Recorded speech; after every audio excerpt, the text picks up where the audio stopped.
When Officer Laura Bennett's patrol car crashed through the ice into Frost Valley's Black River, she had seconds to live. The German Shepherd that dragged her out belonged to a man the police force would soon call a hero, but Ethan Cole didn't want their medals. He wanted answers about why a cop was being hunted by her own department. What happened next would expose the biggest corruption scandal in state history and forge an unbreakable bond between three broken souls. Stay with us until the end and comment what city you're watching from so we can see how far this story travels. The temperature had dropped to 14 degrees Fahrenheit by the time Officer Laura Bennett's shift began that Tuesday night. She remembered checking the dashboard thermometer as she climbed into her cruiser, remembered thinking that it was the kind of cold that made your lungs ache with each breath, the kind that turned moisture in your nostrils to ice crystals within seconds of stepping outside. She remembered a lot of things about that night. The way her breath formed ghostly plumes in the air, the crunch of fresh snow under her boots, the crackling static of the police radio as dispatch announced a possible disturbance at the old Miller farm on Route 7. What she didn't remember, couldn't have predicted, was that by midnight she'd be drowning in the Frost Valley River with water filling her lungs and her cruiser sinking into darkness beneath her. But we're getting ahead of ourselves.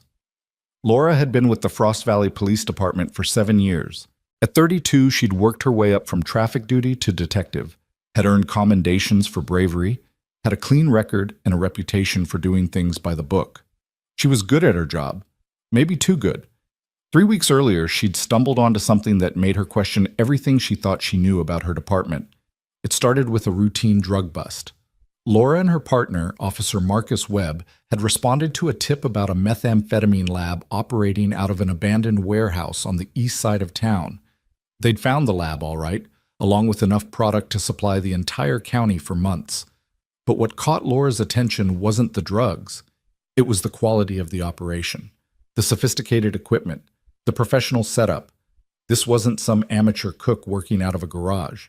This was organized. This was connected. And when she'd started digging into where the funding might be coming from, she'd found something that turned her blood cold. Bank records that didn't add up. Evidence that went missing from the department's storage facility. Arrest reports that had been altered. And names, officers she'd worked with for years, people she'd trusted with her life, all potentially involved in a distribution network that stretched from Frost Valley all the way to the Canadian border. She'd done what she was supposed to do. She'd gone to her captain, Daniel Reeves, with her concerns. She'd laid out everything she'd found, every inconsistency, every red flag. Captain Reeves had listened carefully, his weathered face unreadable. Then he'd thanked her for her diligence, told her he'd look into it personally, and suggested she take a few days off. The investigation had been stressful, he'd said. She deserved a break. That was 2 weeks ago. Since then, Laura had noticed things. The way conversation stopped when she entered a room, the sidelong glances from fellow officers, the feeling of being watched, even when she was off duty. Her instincts, the same instincts that had made her a good cop, were screaming at her that something was very, very wrong. She'd started keeping her own files at home, copies of everything she'd found. She'd stopped talking about the investigation with anyone at the department, and she'd started watching her back. Now as she drove along Route 7 toward the Miller farm, those instincts were in overdrive. The road was dark and winding, cutting through dense forest on either side. Fresh snow had started falling an hour ago, adding another layer to the 6 inches that already blanketed the valley. The cruiser's headlights cut through the darkness, illuminating swirling flakes that seemed to dance in the beams. Laura checked her rearview mirror for the 3rd time in as many minutes. Nothing but darkness behind her. She told herself she was being paranoid, that the stress was getting to her, that there was a perfectly innocent explanation for why dispatch had sent her out here alone instead of with Webb, her usual partner. That the radio silence from dispatch for the past 20 minutes was just a technical glitch. She told herself a lot of things that night. None of them were true. The call had come in at 11:47 p.m. Possible disturbance, shots fired, Miller Farm. But as Laura approached the turnoff for the farm, something made her keep driving. Maybe it was instinct. Maybe it was the fact that the Miller Farm had been abandoned for 3 years, and the idea of someone squatting there in the middle of winter seemed unlikely. Maybe it was the way the dispatcher's voice had sounded, just slightly off, just enough to set off alarm bells in the back of her mind. She drove past the turnoff, continuing down Route 7, and reached for her radio. Dispatch, this is Unit 12. I'm approaching the Miller Farm location. Can you confirm the source of the disturbance call? Static. Dispatch, do you copy? More static. Then a voice, but not the dispatcher's voice. This one was male, familiar in a way that made Laura's stomach clench. Unit 12, you're going to want to pull over. It was Captain Reeves. Laura's hands tightened on the steering wheel. Captain, what are you doing on this frequency? Pull over, Bennett. Now. We need to talk. I'm responding to a call, sir. There is no call. His voice was hard now, dropping all pretense of pleasantness. Pull over. That's an order. Laura's pulse began to race. Through her rear-view mirror, she saw headlights appear behind her, maybe a quarter-mile back. Then another set. They were moving fast, closing the distance. Sir, I don't understand what's... You understand perfectly, Detective. The title was like a slap. You've been asking questions, looking at things that don't concern you. I gave you a chance to back off. You didn't take it. The headlights were closer now. Laura could make out two vehicles, dark sedans, not marked police cars. Her mind raced through possibilities, through options. She could try to outrun them, but the roads were icy and she didn't know how many cars they had or where they were positioned. She could try to radio for help, but if Reeves had control of dispatch, who would she call? She could try to reason with him, but the cold certainty in his voice told her that ship had sailed. She made a decision. Instead of slowing down, Laura pressed the accelerator. The cruiser surged forward, engine roaring as she pushed it faster down the snowy road. Behind her, the sedans accelerated to match. That was stupid, Bennett, Reeves's voice crackled through the radio. You're just making this harder on yourself. Laura didn't respond. She was too busy calculating distances, angles, trying to remember the layout of the road ahead. Route 7 followed the river for the next 3 miles before cutting inland. There were a few side roads, old logging trails that might give her a chance to lose her pursuers in the forest. The speedometer climbed, 50, 60, 70 miles per hour. Too fast for these conditions, but she didn't have a choice. The sedans were gaining, their more powerful engines eating up the distance between them. A curve appeared ahead, sharper than Laura remembered. She hit the brakes, felt the anti-lock system pulse under her foot as the cruiser's tires fought for traction on the snow-covered asphalt. The car fishtailed, back end sliding out, and for a moment Laura thought she'd lost it. But her training kicked in. She steered into the skid, eased off the brakes, and the cruiser straightened out just as she entered the curve. The first sedan wasn't as lucky, or its driver wasn't as skilled. Laura caught a glimpse in her mirror of headlights careening wildly as the vehicle lost traction and spun out, ending up facing backward in a snowbank. One down. But the second sedan was still coming, and now Laura could see a third set of headlights behind it.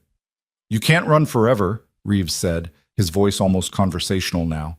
I know where you live, Bennett. I know where your mother lives. That little house in Portland, right? How is Margaret doing these days? Still fighting that cancer?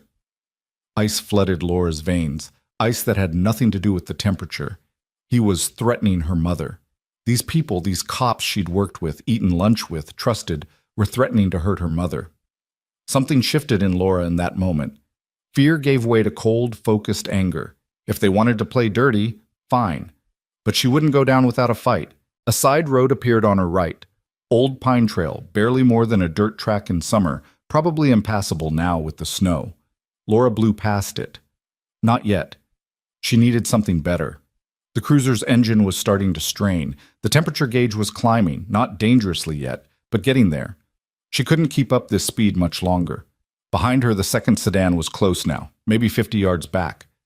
In the glow of her taillights, Laura could see 2 figures in the front seat. She didn't recognize them, probably hired muscle rather than actual cops. That was somehow worse. It meant Reeves had resources, organization. It meant this conspiracy went deeper than she'd thought. The radio crackled again, but this time it wasn't Reeves' voice. Target is heading east on Route 7, approaching Riverbend. A different man, younger, reporting their position to someone. We need to stop her before she reaches the bridge. If she gets across, she could make it to the state police barracks. That was useful information. They were trying to contain her, keep her on this side of the river, which meant getting across the bridge was her best bet. Laura pressed the accelerator harder, coaxing every bit of speed she could from the laboring engine. The bridge was maybe 2 miles ahead. If she could just... The third car came out of nowhere. It must have been waiting on one of the side roads, lights off, engine idling. It pulled out directly in front of her, blocking the road, and Laura had maybe 2 seconds to react. She yanked the wheel hard to the right. The cruiser left the road, plowing through a snowbank and into the trees. Branches scraped against the roof and sides with a sound like fingernails on a chalkboard. Laura fought to keep control as the car bounced over hidden rocks and fallen logs, the headlights strobing crazily through the forest. For a moment, she thought she might make it through. The trees were starting to thin ahead, and beyond them she could see open snow, maybe another road or a clearing where she could get her bearings.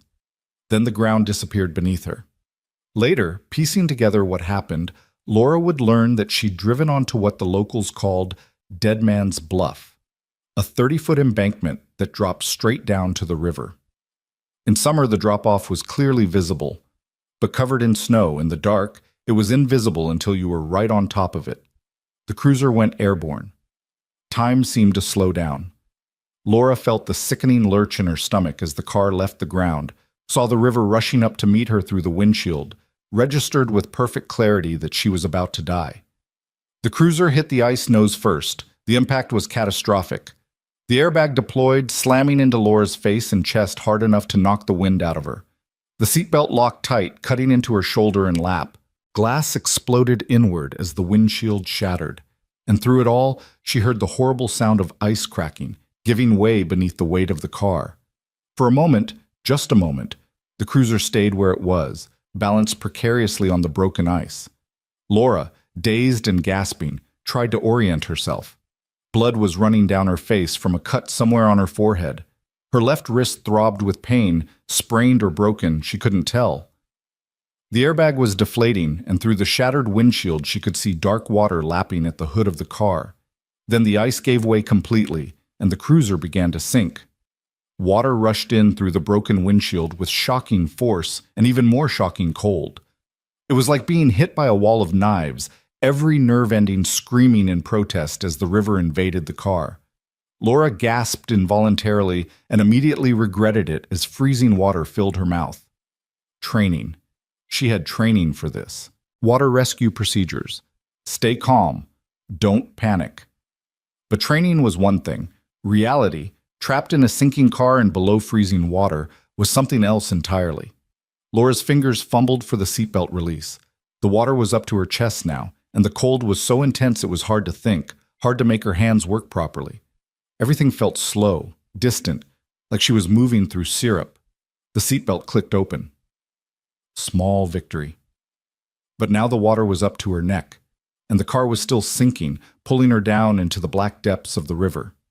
She needed to get out, needed to swim for the surface. But which way was up?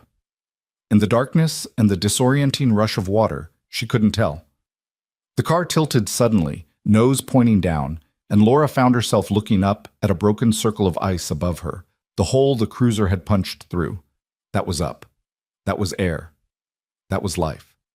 She pushed off from the sinking car, kicking hard, clawing at the water. Her sodden uniform and duty belt dragged at her like anchors. The cold was in her bones now, making her muscles sluggish, making every movement an act of supreme will. Laura's head broke the surface and she gasped, sucking in air that burned her lungs with its coldness. But she'd made it. She was alive. She just needed to get to the shore, get out of the water, get warm. Something grabbed her ankle. For one terrified moment, Laura thought the sinking cruiser had caught her uniform somehow, was pulling her back down. She kicked frantically, twisted around to see what had her. It wasn't the car. It was the current. The Frost Valley River might have looked calm on the surface, but beneath the ice it was still flowing, still pulling everything downstream. And Laura, exhausted and hypothermic and injured, was caught in its grip. She tried to swim for the shore, but the current was too strong. It pulled her away from the hole in the ice, pushed her under the solid sheet that covered most of the river. Laura's gloved hand scrabbled against the underside of the ice, trying to find purchase, trying to push herself back toward open air. But the ice was smooth and her hands were numb, and the current was relentless. Her lungs were burning. She needed to breathe, needed air. But there was only ice above her, solid and impenetrable, and the current was pulling her farther downstream, farther from the hole, farther from any chance of survival. This was it then. This was how it ended. Not in some dramatic shootout like they showed in the movies, but alone in the dark, drowning beneath the ice, while the men who'd chased her stood on the shore and watched. Laura's vision was starting to go dark around the edges. Her lungs were screaming for air, for just one more breath. Her limbs felt heavy, distant. It would be so easy to stop fighting, to just let go, to let the river take her. She almost did, but then, impossibly, she saw light above her. Not the pale glow of the moon through the ice, but bright, focused light. A flashlight beam cutting through the water, sweeping back and forth as if searching for something, searching for her. Laura didn't know where she found the strength, but she pushed toward that light with everything she had left. Her hand broke through into open air. Somehow, impossibly, there was a hole in the ice here, and she felt something grab her wrist. Not the impersonal grip of the current, but a hand, human and solid and impossibly strong. Laura was hauled upward with a force that would have hurt if she'd been capable of feeling anything beyond the cold. Her head broke the surface and she gasped, choking, coughing up river water. "I've got you," a man's voice said. "I've got you. Don't fight me." She couldn't have fought if she wanted to. Her body was shutting down, hypothermia stealing the last of her strength. She was vaguely aware of being pulled from the water, of lying on solid ice, of hands checking her pulse, her breathing. Jesus Christ, she's freezing. We need to get her warm. Now. That voice, male, deep, with a slight rasp like he smoked or had spent too much time shouting. Laura tried to open her eyes to see who was speaking, but her eyelids felt like they weighed 100 pounds each. "Dad, is she okay?" A different voice now, younger, frightened, a child. "She will be. Lily, honey, run back to the cabin and get blankets. All of them, and start the fire going, okay? Fast as you can." "Okay!" Footsteps running away through snow. Laura managed to crack her eyes open. Through blurred vision, she saw a man kneeling beside her. He was maybe in his late 30s, with dark hair and a beard that was already frosting over with ice from the river water. He'd taken off his heavy winter coat and was wrapping it around her. "Stay with me," he said, and there was something in his voice, command, certainty, like he was used to giving orders in crisis situations.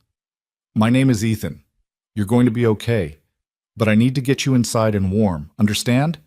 This is going to hurt, but we don't have a choice." Before Laura could process what he meant, Ethan scooped her up in his arms like she weighed nothing and started running through the snow. Each jolting step sent shock waves of pain through Laura's body. Her teeth chattered so violently she thought they might crack. Her entire body was shaking uncontrollably, her muscles spasming with cold. "I know it hurts," Ethan said, breathing hard as he ran. "But that shivering is good. It means your body's still fighting. Stay with me, officer. That's an order." Through the fog of pain and cold, Laura registered two things. First, that this stranger, Ethan, was carrying her like she was a child, moving through knee-deep snow without even slowing down. Second, that he'd called it an order, military terminology, which meant he'd probably been a soldier. She tried to speak, to ask who he was, what he was doing out here, but all that came out was a wordless moan. "Don't try to talk," Ethan said. "Save your strength. We're almost there." Through the blur of falling snow and darkness, Laura saw a cabin ahead. It was small but well-maintained, smoke rising from a stone chimney, warm light glowing in the windows. A dog was barking frantically, a big dog from the sound of it. The door flew open, and the child, Lily, stood silhouetted against the firelight inside. "I got the blankets, Dad, and I started the fire like you showed me." "Good girl, move back, honey. I need to get her inside." Ethan carried Laura through the door and straight to the fireplace. A German shepherd, the source of the barking, danced nervously nearby, whining. "Ranger back," Ethan commanded, and the dog immediately sat, though his eyes never left Laura. Ethan laid Laura down on a rug in front of the fire with surprising gentleness. Immediately, he started peeling off her sodden uniform jacket. "Lily, close your eyes for a minute, okay?" "Okay, Dad." "I need to get these wet clothes off you," Ethan said to Laura, his voice matter-of-fact but not unkind. "Hypothermia protocol. The clothes are trapping cold water against your skin. You'll warm up faster without them. I'm going to leave your undergarments on for modesty, but everything else needs to come off. Do you understand?" Laura managed a tiny nod. She knew he was right. This was basic cold water survival.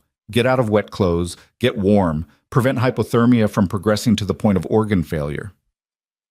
Ethan worked quickly and efficiently, stripping off her uniform shirt, pants, socks, and boots. His movements were clinical, professional, and Laura was struck by how gentle his calloused hands were. This was a man who knew what he was doing. Once she was down to her undershirt and underwear, Ethan wrapped her in blankets, 3 of them, thick and warm, and positioned her closer to the fire. "Lily, you can look now. Come sit with us."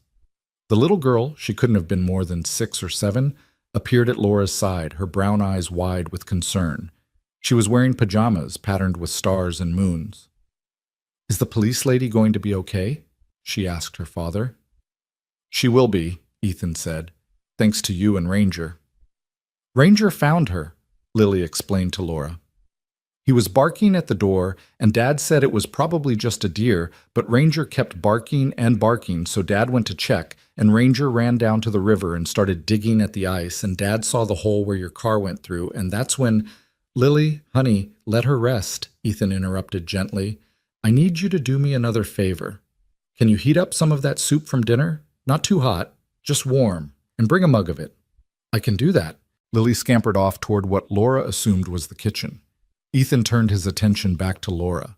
He pulled back one of the blankets to check her left wrist, the one that had been throbbing with pain. His fingers probed gently around the joint. "Sprained, not broken, I think," he said. "We'll wrap it, but it needs to be looked at by a doctor. Your head, too. That cut on your forehead is going to need stitches." "How?" Laura's voice came out as a croak. She tried again. "How did you know what to do?" Ethan pulled the blanket back over her. "Army medic. 2 tours in Afghanistan. I've dealt with hypothermia before, though usually in the mountains rather than rivers. The principles are the same." That explained the efficiency, the calm under pressure. This wasn't his first time saving someone's life. Laura's shivering was starting to ease slightly as the warmth from the fire penetrated the blankets. Feeling was returning to her extremities, painful, prickling feeling, but feeling nonetheless. That was good. That meant no frostbite. "Thank you," she managed. "You saved my life." "Thank Ranger. He's the one who found you. I just did the heavy lifting." The German shepherd, hearing his name, thumped his tail against the floor but didn't move from his sitting position. "I got the soup," Lily returned, carefully carrying a mug. "I tested it, and it's not too hot." "Perfect. Here." Ethan took the mug and held it to Laura's lips. "Small sips, don't gulp it." The soup was chicken noodle, simple and warm, and the most delicious thing Laura had ever tasted. Each swallow sent warmth spreading through her chest. "What's your name?" Lily asked, settling cross-legged on the floor beside Laura. "I'm Lily Rose Cole. I'm 7 years old. That's my dad, Ethan, and that's our dog, Ranger. We live here all by ourselves. Well, not all by ourselves. There are other people in Frost Valley, but not right nearby. Our cabin is kind of remote. Dad says that's how we like it. Quiet." "Lily," Ethan said with the long-suffering patience of a parent whose child doesn't quite grasp social boundaries, "maybe let her rest before interrogating her." "I'm not interrogating. I'm being friendly." "Right, Dad?" Despite everything, the crash, the drowning, the hypothermia, Laura found herself almost smiling. There was something about this child's unfiltered enthusiasm that was oddly comforting. "Laura," she said, "my name is Laura Bennett." "Are you really a police officer?" Lily's eyes went even wider. "That's so cool. I've never met a real police officer before. Well, I saw some at the grocery store once, but I didn't actually talk to them. Do you catch bad guys? Do you have a gun? Dad has guns, but he keeps them locked up because I'm not old enough yet. He says when I'm older, he'll teach me gun safety." Do you drive fast in your car? Is that how you crashed? Were you chasing someone? "Lily." There was a warning note in Ethan's voice now. "That's enough questions." Something in his tone made Lily fall silent, and Laura realized that Ethan had picked up on something his daughter hadn't. The car crash. The fact that Laura had been driving on a night like this, on a remote road, fast enough to end up in the river. Those weren't the circumstances of an ordinary accident. Ethan's eyes met Laura's over Lily's head, and she saw intelligence there and caution. He was a man who'd learned to recognize danger. "Lily, honey, why don't you go get ready for bed?" Ethan said.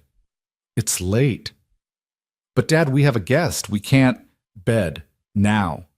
You can see Officer Bennett in the morning." Lily pouted but obeyed, trudging toward a doorway that presumably led to her bedroom. She paused at the threshold. "I'm glad Ranger found you," she said to Laura. "I'm glad you're okay."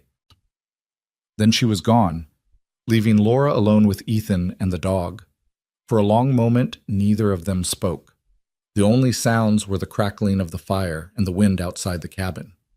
Finally, Ethan stood and walked to the window, peering out into the darkness. "You want to tell me what really happened out there?"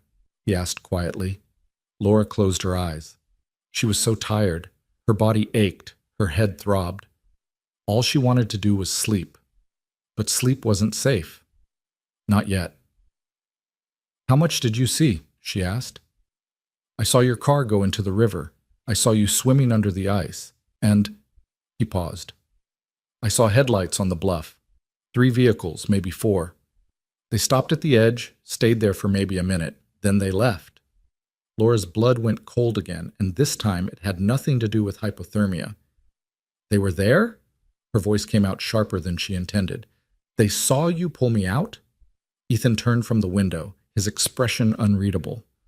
"I don't think so. We were downstream from where you went in, around the bend. The trees probably blocked their view, but they were there, yes, looking for something, or someone."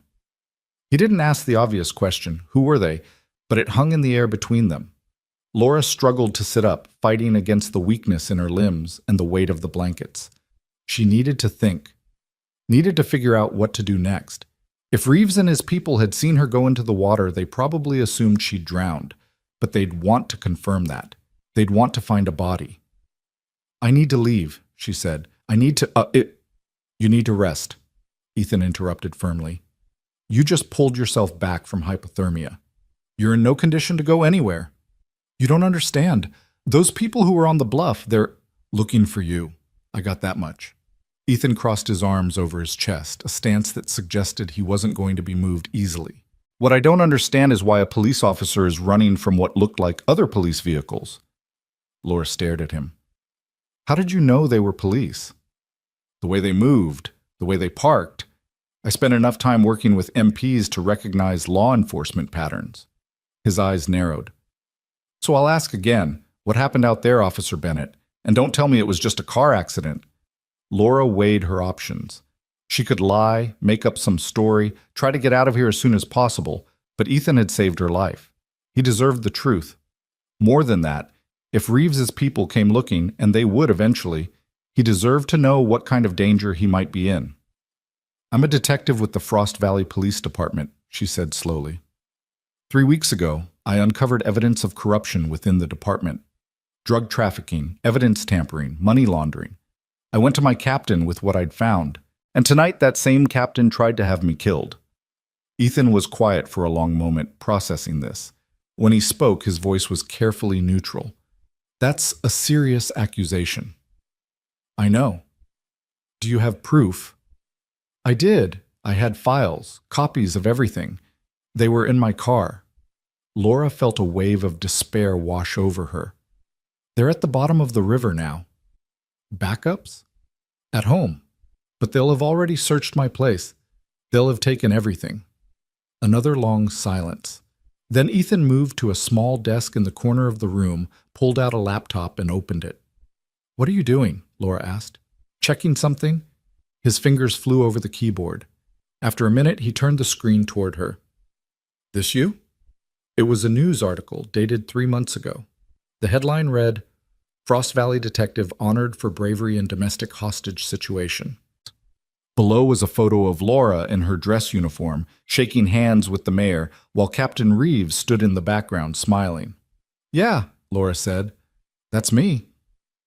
Ethan studied her face, then looked back at the screen, comparing. Finally, he closed the laptop. "Okay," he said. "I believe you." Just like that? I'm a pretty good judge of character. Had to be in my line of work. You're telling the truth. He sat down on the floor across from her. So here's what's going to happen. You're going to stay here tonight. In the morning, when you've recovered some strength, we'll figure out your next move. Contact the FBI, state police, whoever you need to contact to blow this thing wide open. But right now, you need rest. I can't put you in danger. If they find me here, this cabin isn't in my name, Ethan said. I inherited it from my father-in-law after he passed. Far as public records show, it belongs to a trust. Unless your corrupt cops are also expert skip tracers, they won't connect it to me. And even if they did, they don't know you're here. They think you drowned. Laura wanted to argue, to insist that she couldn't risk involving civilians, especially a man with a young daughter. But exhaustion was pulling at her like a physical weight, and the warmth of the fire and blankets was making it hard to think clearly. "Why are you helping me?" she asked.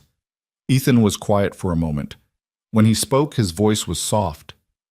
"My wife was killed 3 years ago, hit-and-run driver. The cops investigated for maybe a week before deciding it was unsolvable and moving on. I spent months trying to get them to take another look, to actually do their jobs. They didn't want to be bothered." His jaw tightened. "So yeah, I've got some issues with lazy cops, but I don't have any issues with good cops who are trying to do the right thing and getting punished for it. You stuck your neck out. Now, someone's trying to cut it off. That doesn't sit right with me." Before Laura could respond, Ranger suddenly stood up, ears perked forward. A low growl rumbled in his chest. Ethan was on his feet instantly, moving to the window again. His hand moved to his hip, to where a weapon would have been if he'd been wearing his holster, Laura realized. "What is it?" Laura whispered. "Headlights." Ethan's voice was tense. "Coming up the access road." Laura's heart began to pound. "How many?" "2 vehicles, moving slow, searching." He turned from the window. "How much do you trust me, Officer Bennett?" "Under the circumstances? Not much of a choice." "Fair enough."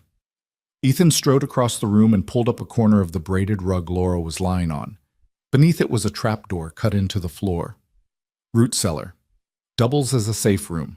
It's insulated, soundproofed, and opens to a tunnel that leads about 50 yards into the woods. There's emergency supplies down there, including clothes and boots. If anything happens, you take that tunnel and run." Laura stared at the hidden door. "You built an escape tunnel?" "I told you, I used to be a soldier. Old habits."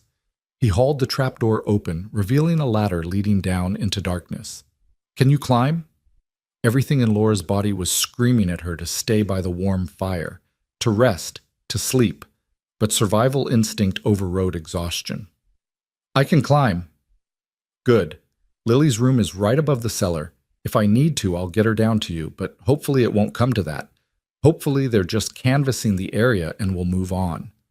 Laura gathered the blankets around her and, moving on shaky legs, made her way to the trapdoor.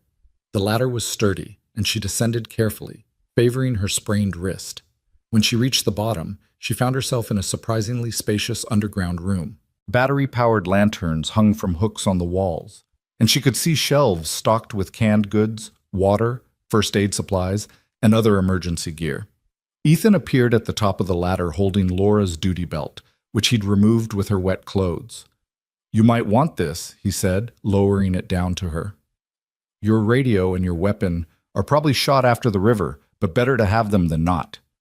Laura caught the belt, feeling the weight of her service weapon. She pulled it from its holster, ejected the magazine, and checked the chamber. Water streamed out. Ethan was right. The gun would need to be completely disassembled, cleaned, and dried before it would fire again. But it was still better than nothing. "Thank you," she said, looking up at him. "Don't thank me yet. Just stay quiet and stay ready." Ethan began to lower the trapdoor. "And Officer Bennett, if something happens to me, you get Lily out of here. Promise me." "I promise." The trapdoor closed with a soft thud, plunging the cellar into near darkness, broken only by the dim glow of the lanterns. Laura heard the sound of the rug being dragged back into place above her head. Then silence. Laura found a wooden crate and sat down, wrapping the blankets tightly around herself. Her body was still recovering from the hypothermia, still shaking with occasional tremors. But adrenaline was keeping her alert now, keeping her focused. She checked her duty belt. Her radio was indeed dead, water having seeped into the electronics. Her handcuffs were still there, as was her baton and pepper spray. Small mercies. In the cargo pocket of her pants, which Ethan had hung to dry near the fire, was her phone. If it still worked, it might be her lifeline to the outside world. But first, she had to survive the next few minutes. Above her head, she heard footsteps. Ethan moving through the cabin. Then came the sound of the front door opening, and then voices, muffled by the floor and insulation but audible, began filtering down to the cellar. "Evening?" That was Ethan, his voice calm and conversational. "Can I help you, officers?" "Sorry to disturb you this late," a man's voice, unfamiliar to Laura. "We're searching for a vehicle that may have crashed in the area. Black and white police cruiser. You seen anything like that?" "A police cruiser? No, can't say I have. Then again, I've been inside most of the evening. What happened?" "That's what we're trying to figure out." A second voice now, also male. The officer was responding to a call when she went off the radar. "We're worried she might have had an accident given the road conditions." "Huh. Well, I hope she's all right." Ethan sounded genuinely concerned. "Like I said, I haven't seen anything, but I'll keep an eye out." "You live here alone?" The first voice again, and now there was a note of suspicion in it. "Me and my daughter. She's asleep in her room. It's a school night. Mind if we take a look around?" Silence. Laura's heart was hammering so hard she was sure they'd be able to hear it even through the insulated floor. "You got a warrant?" Ethan's voice had changed, gone harder, flatter. "We're not trying to cause trouble, sir. We're just trying to find our fellow officer." "Then you won't mind coming back with a warrant." Ethan's tone left no room for argument. "I'm sympathetic to your situation, officers, but this is private property. You want to search it? Bring me a warrant signed by a judge." "Sir?" "Have a good night, officers." The door closed with a firm thud. Laura waited, barely breathing, as the minutes ticked by. She heard footsteps again, heard the murmur of voices outside, heard the sound of vehicles starting up. Then, finally, silence. It felt like an eternity before the trapdoor opened again. Ethan's face appeared above her, illuminated by the firelight behind him. "They're gone," he said. "For now." Laura climbed back up the ladder, her legs shaking from more than just cold now. When she reached the top, she found Lily standing in the doorway of her bedroom, rubbing sleep from her eyes. "Dad? What's happening? Who was here?" Ethan crossed to his daughter and scooped her up in his arms. "Nothing for you to worry about, sweetheart. Just some people who got lost. They're gone now." "Is Officer Laura okay?" "I'm okay," Laura said, though she wasn't entirely sure that was true. Lily looked at her with those wide, solemn eyes.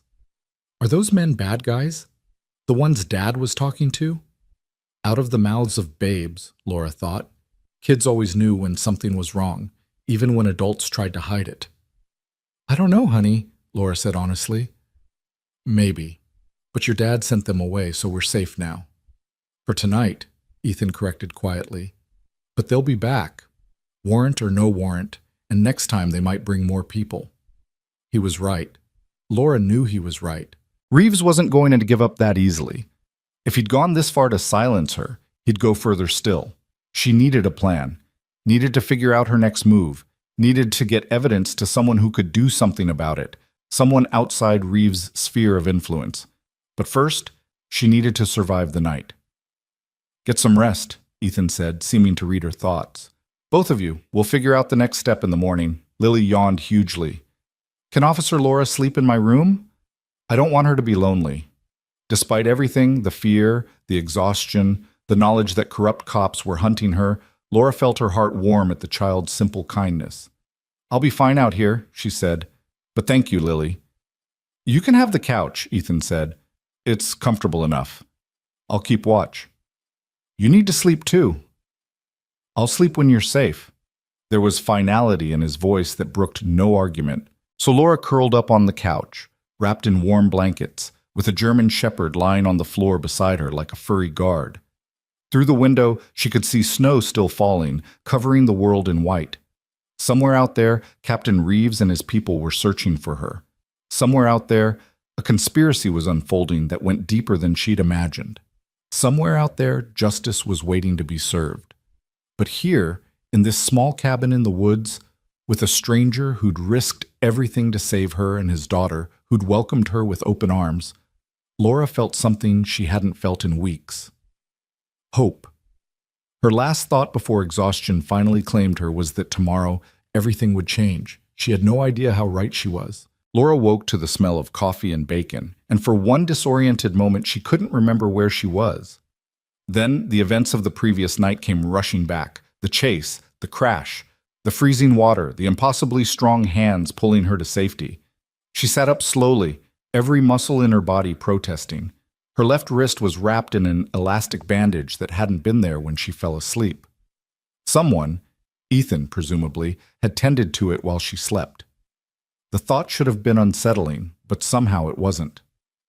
Morning light streamed through the cabin windows, illuminating dust motes that danced in the air. Outside, the world was blanketed in fresh snow that sparkled like diamonds in the sun. It would have been beautiful if Laura hadn't known that same snow would make it easy for anyone to track footprints to this cabin. "You're awake." Ethan appeared from the kitchen area holding a steaming mug. "Coffee?" "God, yes." Laura's voice came out raspy. Her throat was raw from coughing up river water. Ethan handed her the mug, and she wrapped both hands around it, savoring the warmth. He'd changed clothes since last night. Gone were the wet jeans and flannel shirt, replaced by clean cargo pants and a thermal Henley that emphasized his broad shoulders. His dark hair was still damp from a shower. "How are you feeling?" he asked, settling into an armchair across from the couch. "Like I got hit by a truck, but alive, so I'm not complaining." Laura took a sip of coffee. It was strong and black, exactly what she needed. "Thank you for everything. I don't think I said that properly last night." "You were a little busy not dying of hypothermia." A ghost of a smile crossed his face. "Your color's better this morning. Last night you were practically blue." "Where's Lily?" "Still asleep. I let her stay home from school today. Didn't want her out of my sight, given the circumstances." That made sense. If Reeves' people came back, if they somehow figured out Laura was here, a 7-year-old girl could become a liability, or worse, leverage. Laura set down her coffee mug, suddenly nauseous at the thought. "I need to leave, today. I've already put you and your daughter in enough danger." "And go where?" Ethan's voice was reasonable, but his eyes were sharp. "Your car is at the bottom of the river. Your department thinks you're dead, or wants you dead. You have no backup, no evidence, and from what you told me last night, no idea who you can trust. I can contact the FBI or state police, someone outside Frost Valley." "With what phone? Yours took a swim with you. Mine is a burner with limited minutes. And even if you did make contact, how long before word gets back to your captain that you're alive? How long before whoever he's working with finds you?" Laura hated that he was right, but he was. She'd spent half the night, the parts when she wasn't unconscious, thinking through her options. They were all bad. "I have a contact," she said finally, "a friend from the academy. She works for the state police now, out of the capital. If I could get to her, if I could tell her what's happening, she'd help me." "How far?" 3 hours, maybe 4 in this weather." Ethan was quiet for a moment, thinking. Then he stood and moved to the window, scanning the tree line with the careful attention of someone trained to spot threats. "The access road is the only way in or out by vehicle," he said. "If they're smart, and I'm betting they are, they'll have someone watching it. Maybe not permanently, but checking it periodically. We'd be spotted before we made it half a mile. So I go on foot, through the woods. In your condition, in this cold, you'd last maybe an hour before hypothermia set in again. And that's assuming you could navigate 3 hours of hiking through unmarked forest in the snow." He turned from the window to look at her. "I'm not trying to be difficult, Officer Bennett. I'm being realistic. You're hurt, you're exhausted, and you have no gear. You need time to recover before you can make any kind of run for it." Laura wanted to argue, wanted to insist that she couldn't stay here, couldn't put this family at risk, but her body was already telling her that Ethan was right. Just the effort of sitting up and drinking coffee had left her feeling drained. "How long?" she asked quietly. "Today. Maybe tomorrow. Let your body recover. Let me see if I can scout out the access road, figure out if they're watching it. Then we'll come up with a plan. It wasn't ideal, but it was better than stumbling into the woods and dying of exposure before she made it a mile.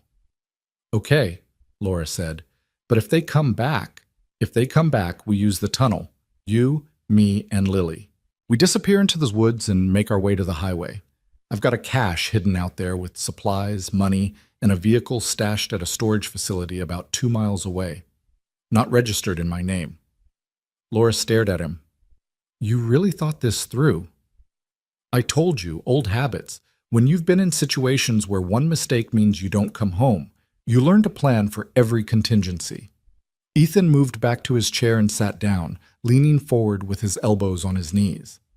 My wife used to say I was paranoid. Maybe I was. But after she died, after dealing with cops who didn't give a damn about finding the person who killed her, I decided it was better to be paranoid and alive than trusting and dead. There was pain in his voice when he mentioned his wife. Old pain, but still deep. Laura wanted to ask what happened, wanted to know more about the woman who'd married this careful, competent man and given him a daughter with curious brown eyes. But it wasn't her place to pry. I'm sorry, she said instead. About your wife.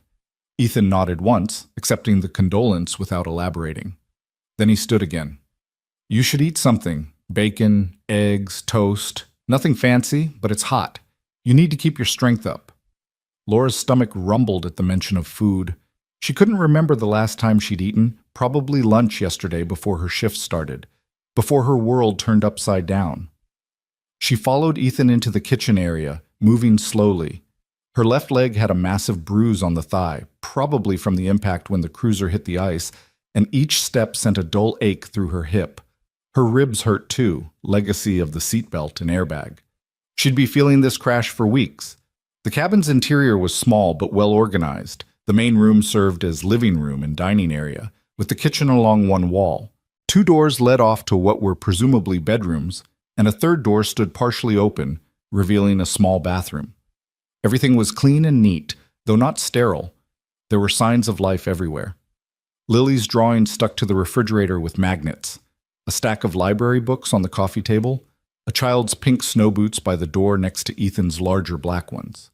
It was a home, a real home, where a father was doing his best to raise his daughter alone, and Laura had brought danger to their doorstep.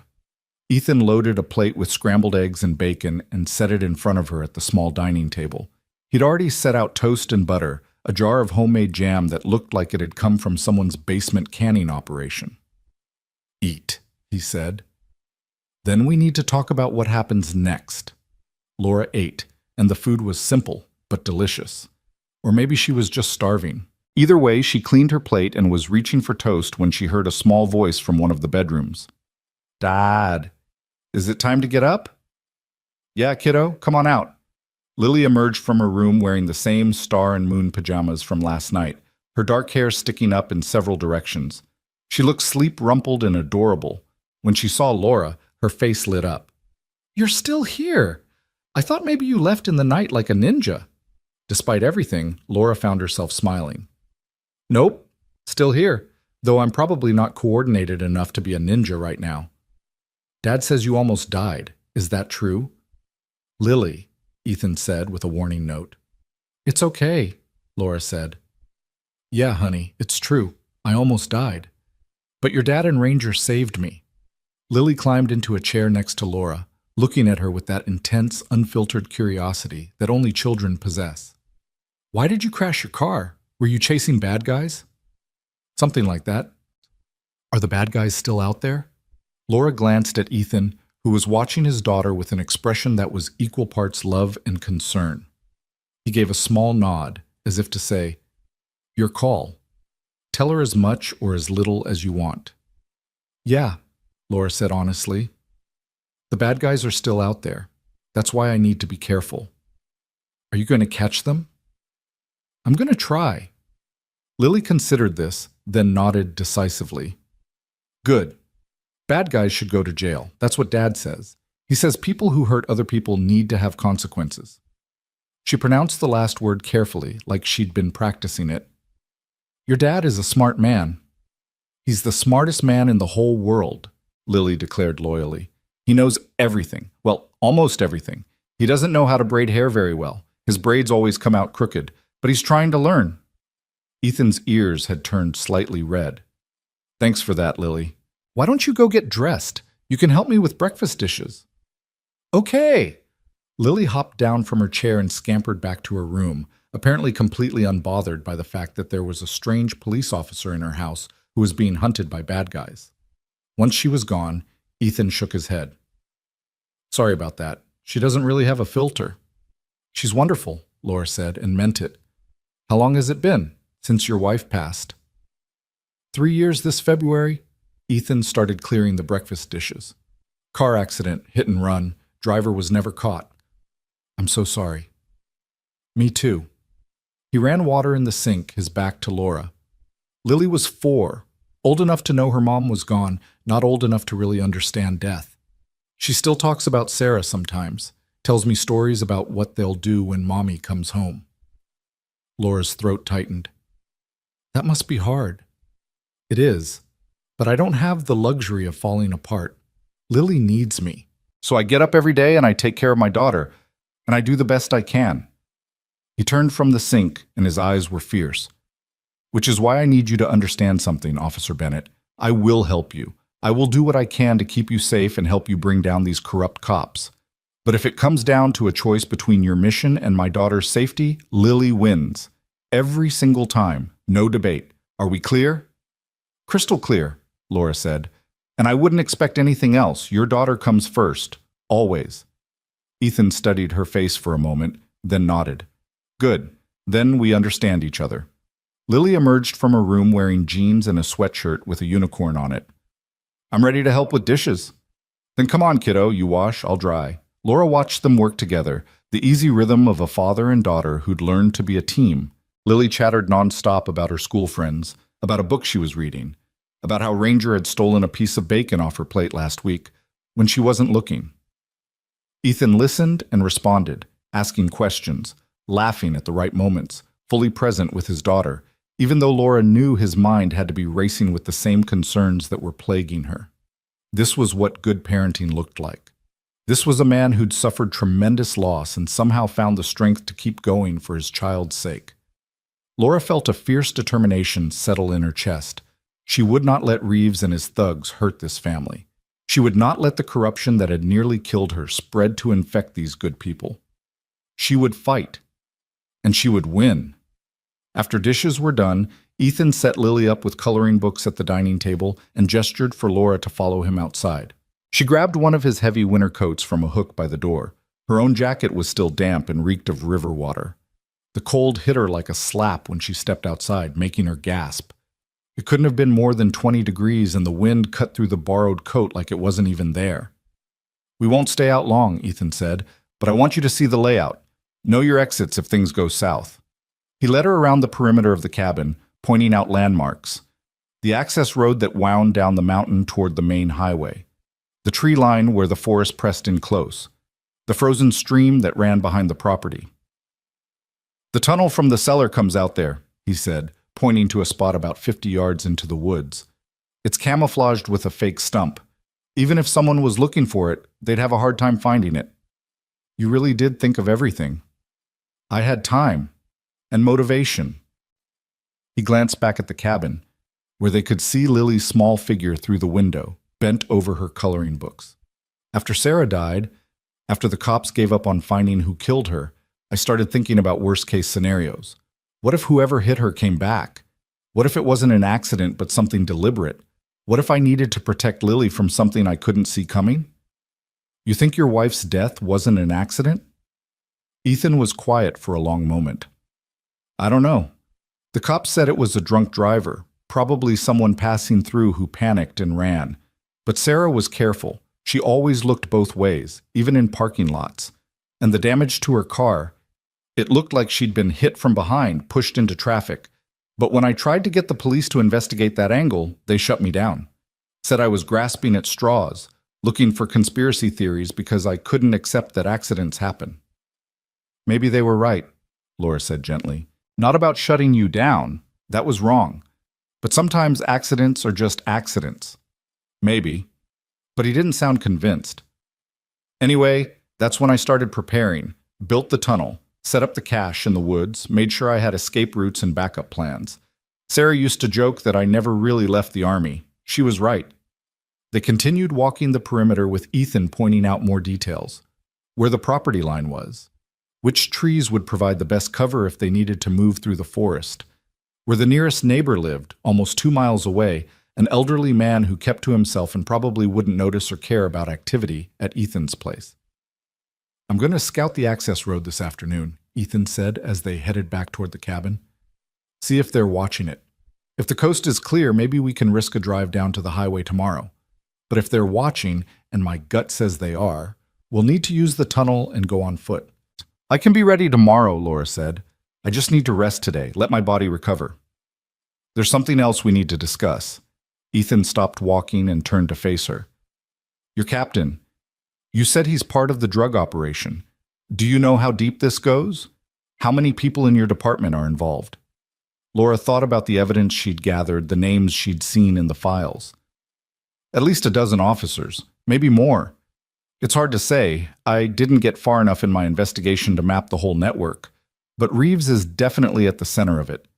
And if he's got control of dispatch, if he can send people after me without it raising red flags, that suggests he has support from higher up, maybe even the chief. Ethan swore softly. So we can't trust anyone in your department. No. That's why I need to get to my friend at State Police. She's clean, I'm sure of it, and she has the connections to kick this up to the FBI. What about the evidence? You said it went down with your car. I have copies at home. But like I said, they've probably already searched my place and taken everything. What about digital copies, cloud storage? Laura felt a surge of hope, followed immediately by crushing disappointment. I uploaded some files to a secure server, but I need my login credentials to access them, and those are on my home computer. What kind of server? Department server, encrypted. Ethan's expression turned thoughtful. Could you access it from another computer if you had your credentials? Yes, but I don't have... Laura stopped. Wait, are you saying you can get my credentials? I'm saying I know someone who might be able to help. Former Army, works in cybersecurity now. Owes me a favor from our deployment days.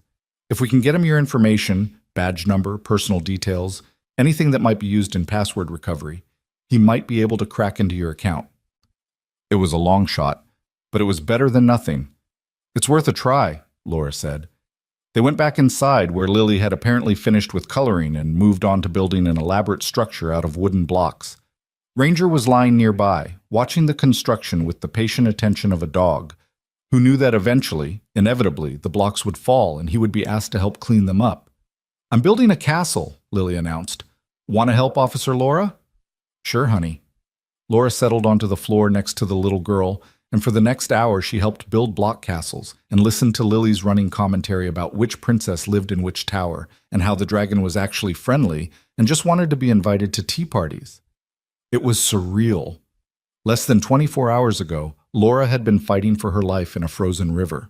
Now she was playing blocks with a 7-year-old while her father researched escape routes, and her corrupt captain probably had people combing the valley for her body. But there was something healing about it too. Something grounding about this child's simple joy in building and imagining. Lily didn't know about the darkness in the world, about corruption and betrayal, and people who would kill to protect their secrets. In her world, dragons wanted to be friends, and castles had happy princesses, and everything always worked out in the end. Laura found herself hoping desperately that Lily would never have to learn differently. That whatever happened in the next few days, this child would remain safe and innocent and untouched by the ugliness that Laura had brought to her doorstep. Around noon, Ethan made sandwiches for lunch. As they ate, he laid out his plan. I'll head down the access road around 2 o'clock. That's when the lunch crowd at the diner in town will be heaviest. If they've got someone watching the road, they might get sloppy, might take a break to grab food. I'll see what I can see, then come back and report. What about Lily? Laura asked. She stays here with you, Ranger too. If anything happens, if anyone comes, tunnel. I remember. Good. Ethan looked at his daughter. Lily, honey, I need you to listen very carefully. While I'm gone, Officer Laura is in charge. If she tells you to do something, you do it immediately. No questions, no arguments. Understand? Lily's eyes went wide and solemn. Is this about the bad guys? It's about keeping everyone safe. Can you do that for me? I can do that. That's my girl. Ethan reached over and ruffled her hair. I'll be back in a couple of hours. Probably nothing will happen, but just in case. Laura's stomach was in knots as she watched Ethan prepare to leave. He strapped on a shoulder holster. Laura caught a glimpse of a Sig Sauer P226, the same model she'd carried in the army, and pulled on a heavy winter parka. He grabbed a backpack that looked like it was already packed with supplies. Stay away from the windows, he said to Laura. Keep Ranger with you. He's trained to alert on vehicles and people approaching. If his ears go up and he growls, someone's coming. Don't wait to see who it is. Just get Lily and head for the cellar. I will. And Laura? He met her eyes. If something happens to me out there, if I don't come back, you take my daughter and you run. Don't try to be a hero. Don't try to save me. Just get Lily somewhere safe. Nothing's going to happen to you. Probably not. But if it does, I need to know my daughter will be okay. Laura understood what he was asking, what he needed to hear. I'll protect her with my life, I promise. Ethan nodded once, then bent down to hug Lily. Be good for Officer Laura. I'll be back soon. Bye, Daddy. Be careful. Then he was gone, the door closing behind him with a soft click that somehow sounded final. Laura moved to the window and watched as Ethan climbed into a battered pickup truck that had been parked on the far side of the cabin. The engine turned over after a moment of protest, and then he was driving down the access road, disappearing into the trees. Want to play another game? Lily asked from behind her. Laura turned from the window. Sure. What do you want to play? Hide and seek. I'm really good at hiding. I bet you are. But maybe we should play something else, something where we can stay in the same room. Why? Because I need to keep you in my sight at all times in case we have to run for our lives, Laura thought. But what she said was, because I'm still pretty sore from my accident. Hard for me to walk around looking for you. How about we play a card game instead? I know Go Fish. Go Fish it is. They settled at the dining table with a worn deck of cards. Ranger took up position at Laura's feet, his head on his paws, but his eyes alert. Every few minutes his ears would twitch, tracking some sound outside that Laura couldn't hear. Each time her heart would skip a beat, but the dog would settle again without growling. False alarms. Just forest sounds. Nothing to worry about. They played cards for an hour. Then Lily wanted to read, so Laura listened as the little girl worked her way through a picture book about a mouse who wanted to go to the moon. Lily was a good reader for 7, stumbling only occasionally over longer words. The afternoon dragged on. 2 o'clock came and went. Then 3. Laura tried not to look at the clock on the wall, tried not to imagine worst-case scenarios. Ethan was fine.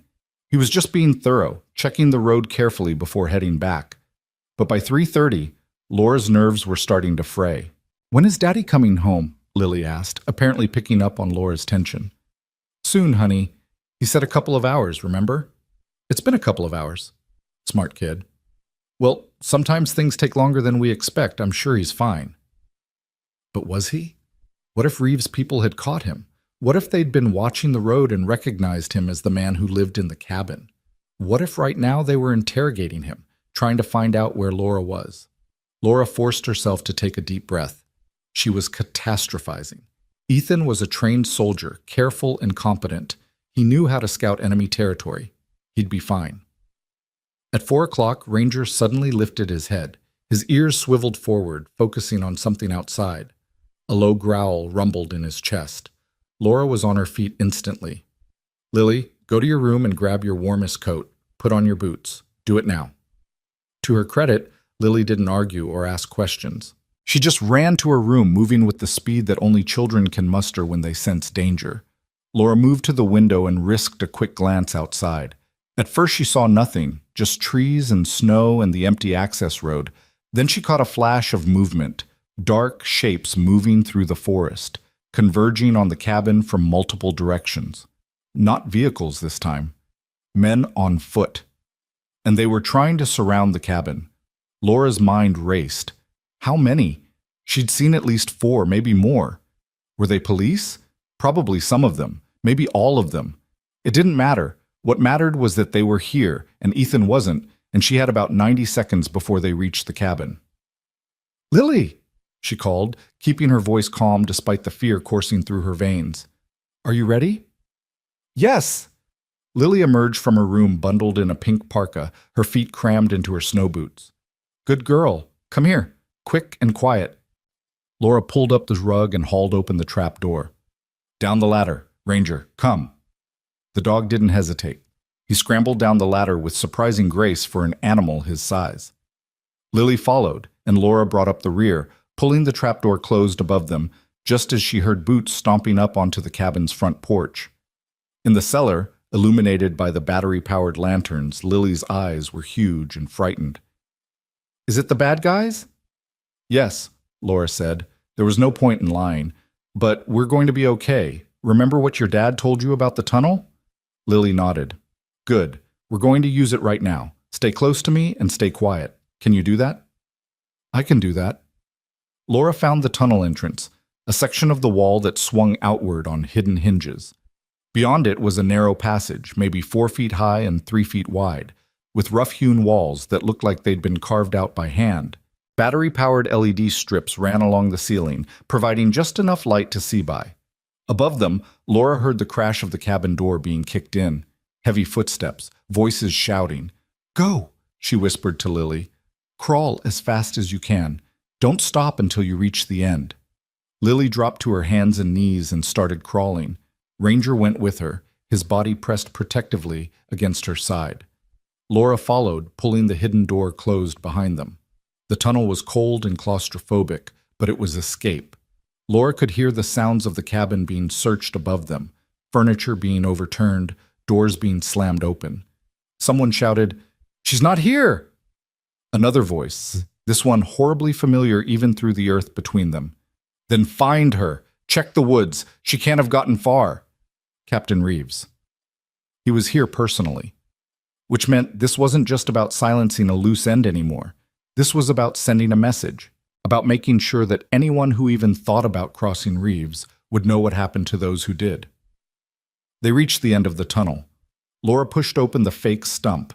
Ethan had been right. It was perfectly camouflaged, and they emerged into the forest.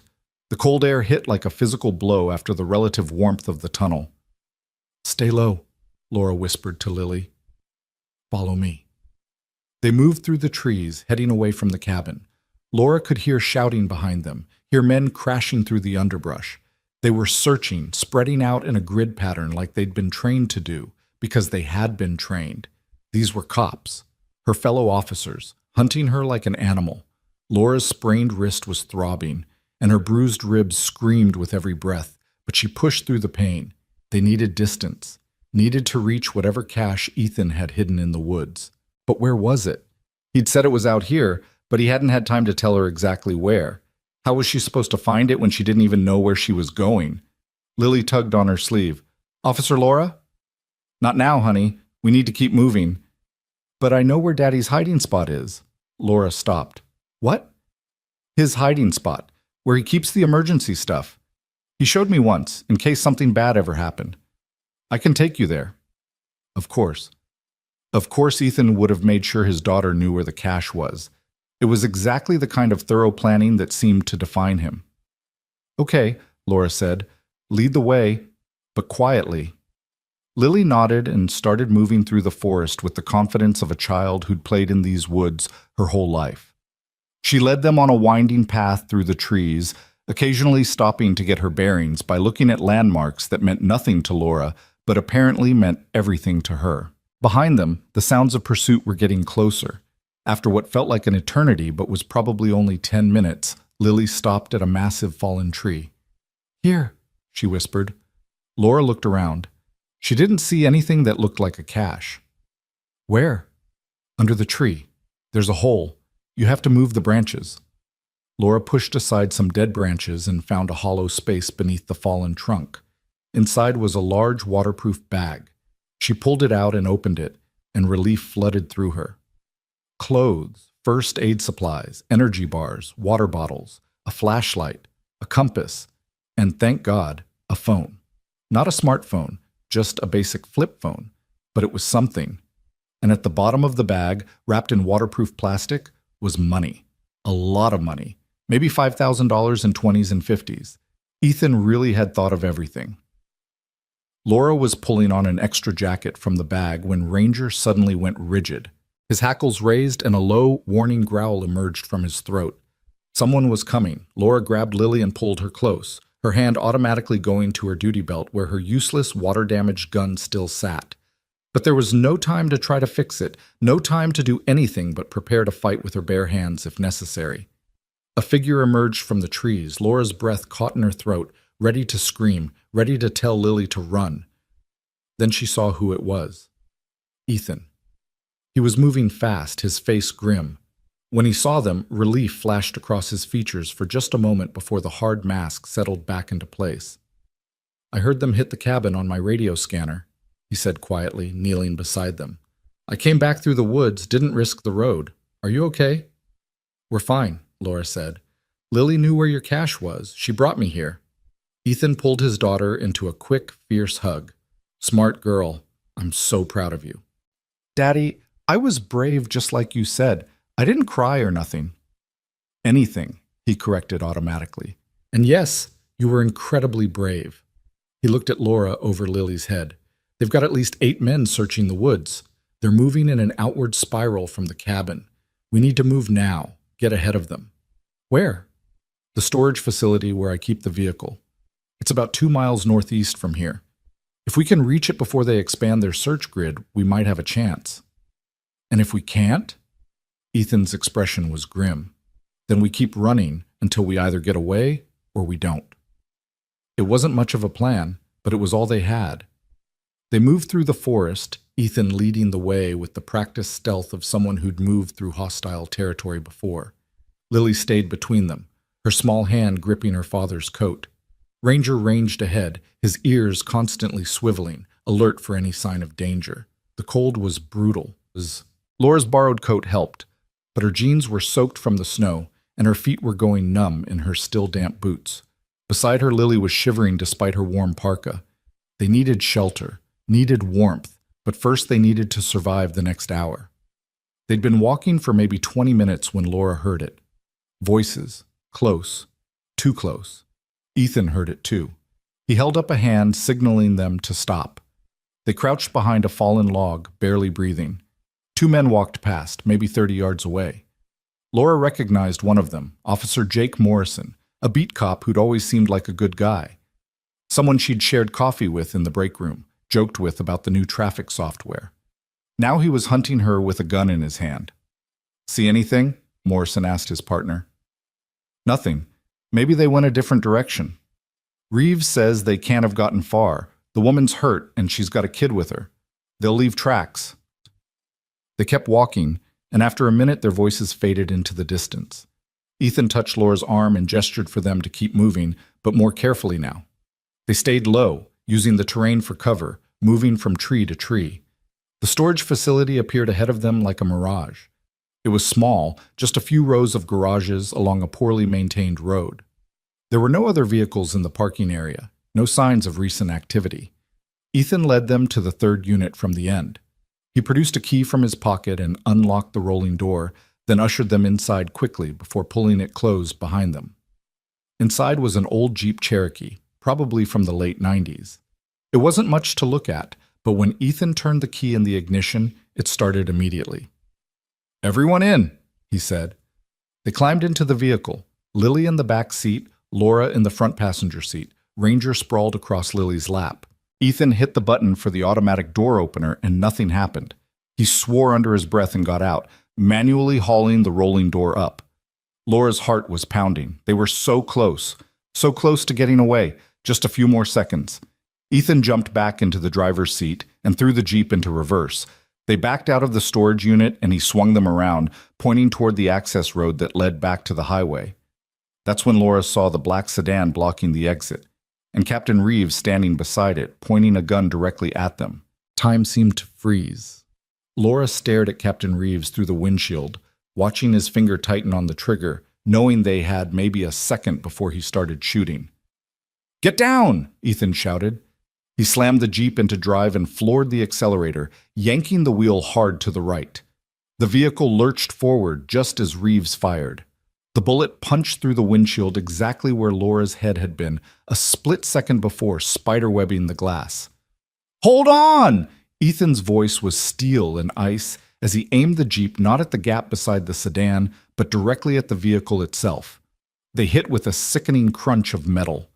The Jeep's reinforced front bumper caught the sedan's rear quarter panel, sending it spinning out of the way. Reeves dove clear, rolling across the snowy pavement. Ethan didn't slow down. He kept the accelerator pressed to the floor, the Jeep's engine roaring as they shot past the spinning sedan and onto the access road. "Everybody okay?" Ethan's eyes flicked to the rearview mirror where Lily sat with her arms wrapped around Ranger, her face pale but determined. "I'm okay, Daddy," she said in a small voice. Laura twisted in her seat to look back. Reeves was already on his feet, shouting into a radio. The sedan had stalled out from the impact, but she could see other vehicles in the distance, converging on their position. "They're coming," she said. "I know." Ethan's knuckles were white on the steering wheel as he navigated the winding access road at speeds that were frankly suicidal in these conditions. The Jeep fishtailed around a curve, and he corrected smoothly, never lifting his foot from the accelerator. "How many cars did you see?" "At least 3, maybe more." "The highway's about 2 miles ahead. If we can reach it, we might be able to lose them in traffic." It was a slim hope. The rural highway that ran through this part of Frost Valley rarely had heavy traffic, especially in winter, but it was better than nothing. The Jeep's engine was straining, the speedometer climbing past 60 on a road that shouldn't be taken faster than 35. Trees blurred past on either side. The bullet hole in the windshield let in a constant stream of freezing air that made Laura's eyes water. Behind them, headlights appeared, multiple sets, closing fast. "They're gaining," Laura said. Ethan's jaw clenched, but he didn't respond. He was too focused on keeping them on the road, on navigating the treacherous curves at a speed that left no room for error. Lily was crying now, quiet sobs that she was trying to muffle against Ranger's fur. The dog stayed perfectly still, as if he understood that any movement might distract Ethan at a critical moment. Laura's hand went to her duty belt, to the waterlogged gun that she knew wouldn't fire. Useless. She was useless. A trained police officer, and she couldn't even defend a 7-year-old girl and her father. "There's a gun in the glove compartment," Ethan said, without taking his eyes off the road. "Glock 19. Loaded. Safety's on." Laura popped open the glove compartment and pulled out the weapon. It was exactly where he said it would be, exactly as he described it.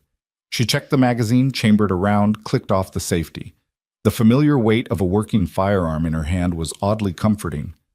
"If they try to force us off the road," Ethan said, "you return fire. Aim for the tires if you can. Windshield if you can't." "I'm not shooting at police officers. They're not acting like police officers. They're acting like hitmen." His voice was hard. "And they just tried to kill all of us, including my daughter. So if it comes down to them or us, you shoot, understand?" Laura understood. More than that, she agreed. These men had crossed a line. They weren't cops anymore. They were criminals with badges. The first sedan caught up to them on a straightaway, pulling alongside on the left. Laura could see the passenger, a young officer whose name she couldn't remember, rolling down his window. "He's got a gun!" she shouted. Ethan yanked the wheel right, slamming the Jeep into the sedan's side. Metal shrieked against metal. The sedan swerved, the driver fighting for control, and fell back. But 2 more were coming up behind it. The highway appeared ahead, a 2-lane strip of asphalt that intersected with the access road. A stop sign marked the intersection. Ethan blew right through it, tires screaming as he made the turn onto the highway heading north. A semi-truck was approaching from the south, horn blaring as the Jeep cut across its path. For one heart-stopping moment, Laura thought they were going to collide, but Ethan threaded the needle with inches to spare. The truck's horn Dopplered past, followed by the screech of air brakes. The pursuing sedans weren't as lucky. The lead car tried to follow the Jeep's path and misjudged the timing. It clipped the truck's trailer, spinning out across both lanes in a shower of sparks and torn metal. The semi jackknifed, its trailer swinging across the highway like a massive barricade. The second and third sedans slammed on their brakes, but the icy road gave them no traction. They plowed into the trailer one after another, the crashes echoing across the valley.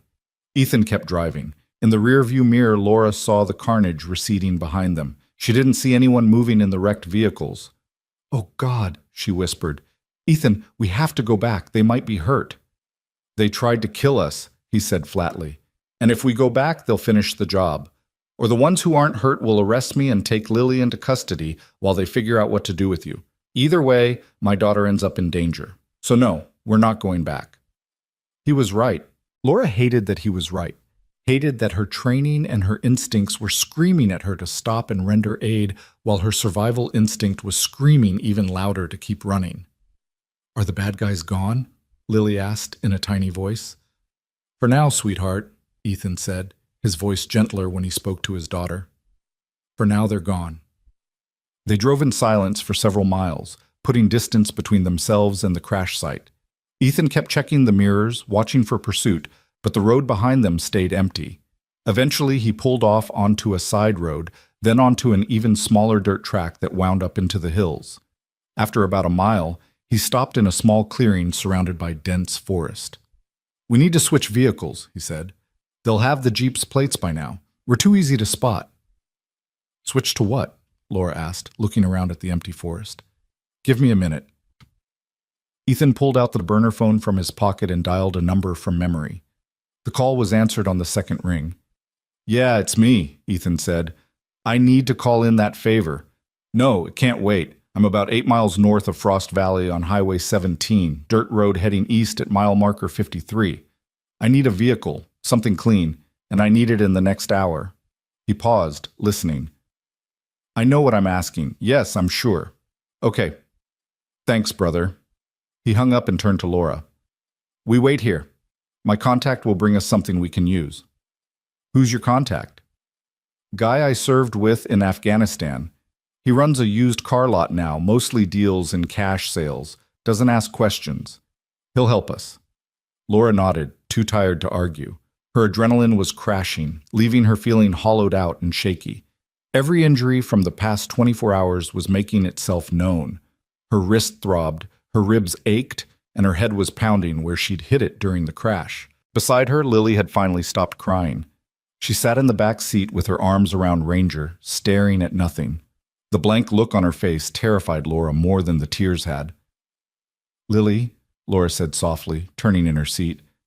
"Hey, sweetheart. You okay?" "I want to go home," Lily whispered. "I want my room and my toys, and I want everything to be normal again." Ethan reached back and took his daughter's hand. "I know, baby, I know, and we will go home, I promise. But right now we need to be somewhere else for a little while." Why are those people so mean? Why do they want to hurt Officer Laura? Because Officer Laura is trying to stop them from doing bad things. And sometimes when you stand up to bad people, they try to hurt you. But that doesn't mean you should stop standing up. It means you have to be smarter and stronger and braver than they are. Is that what you did in the Army? Stand up to bad people? Yeah, kiddo, that's exactly what I did. Lily thought about this for a moment. Then she looked at Laura with those solemn brown eyes. Are you going to keep standing up to them? Laura met the child's gaze and saw not just fear there, but trust. This little girl believed that Laura was a hero, someone who would make things right. The weight of that trust was almost crushing. Yes, Laura said, I'm going to stop them, I promise. Good. Lily nodded decisively, then burrowed back into Ranger's fur. They waited in the clearing for 45 minutes.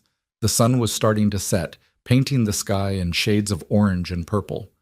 The temperature was dropping fast, and without the engine running, the Jeep was quickly becoming an icebox. Ethan had them huddled together in the back seat for warmth, with Ranger sprawled across their laps like a furry blanket.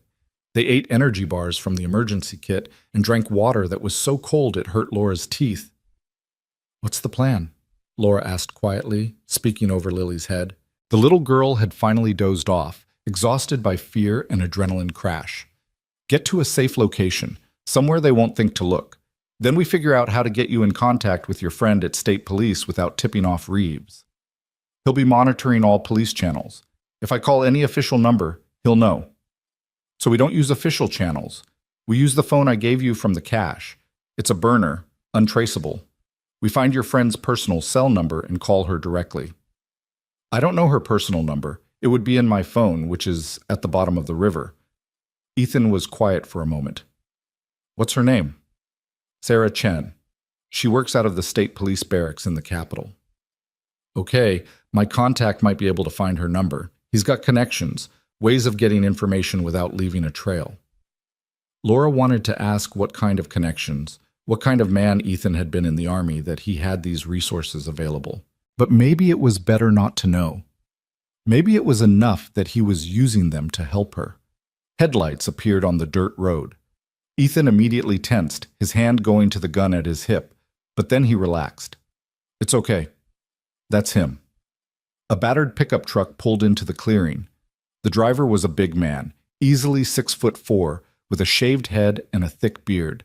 He climbed out and immediately pulled Ethan into a bear hug. Cole, you crazy bastard.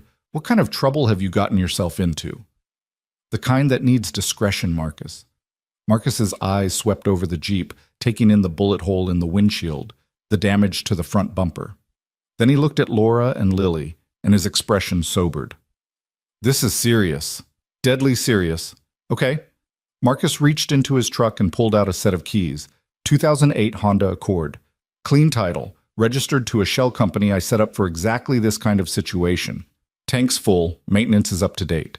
It'll get you where you need to go without attracting attention. Where is it? About a quarter-mile down the road. Couldn't drive it all the way up here. Didn't want to leave tracks in case someone's following you. He handed over the keys. There's cash in the glove box. $5,000. It's all I could grab on short notice. Marcus, I can't. Shut up and take it. You saved my ass in Kandahar. This doesn't even come close to repaying that debt. Marcus glanced at Lily again, and his voice softened. Besides, you've got your little girl to think about. Whatever this is, whoever you're running from, you keep her safe. That's all that matters. Ethan's throat worked. Thank you, brother. Don't mention it. Seriously, don't mention it. I was never here. I didn't see you. I don't know where you're going. And if anyone asks, this conversation never happened. Understood. Marcus climbed back into his truck. Before he drove away, he rolled down his window. Cole? That phone number you asked about? Sarah Chen? I'll text it to your burner in an hour, and I'll include a secure location where you can lay low for a few days. Friend of mine runs a hunting cabin about 80 miles from here. He owes me. He won't ask questions. You're a lifesaver. Yeah, well, don't make me regret it. Marcus grinned. And when this is all over, you're buying me the biggest steak dinner you can afford. Deal. The pickup truck rumbled away, leaving them alone in the gathering darkness. Ethan gently shook Lily awake. Come on, baby. We need to move to a different car. Lily blinked sleepily. Where are we going? Somewhere safe, somewhere the bad guys can't find us. They transferred their meager supplies to the Honda, a nondescript silver sedan that looked like a million other cars on the road. Ethan wiped down the Jeep, removing any fingerprints, then led them down the dirt road to where Marcus had left the Honda. The sedan was exactly as promised, clean, maintained, anonymous. They piled in, with Lily and Ranger in the back seat again, and headed back out to the highway. Night had fully fallen now. The dashboard clock read 6:15. Somewhere back in Frost Valley, Reeves was probably organizing a manhunt. He'd have found the crashed Jeep by now, would know they'd escaped. He'd be furious, desperate, and that made him even more dangerous. But they had a head start. And they had help, thanks to Marcus. It wasn't much, but it was something. Ethan drove north, keeping to the speed limit, being careful not to attract attention. They passed through small towns that were already buttoned up for the night, windows glowing warm against the cold darkness. After about an hour, the burner phone chirped. Ethan pulled over at a gas station and checked the message while Laura pumped gas and Lily took Ranger for a quick walk. When they got back in the car, Ethan's expression was grim but determined. Marcus came through. He got Sarah Chen's personal cell number.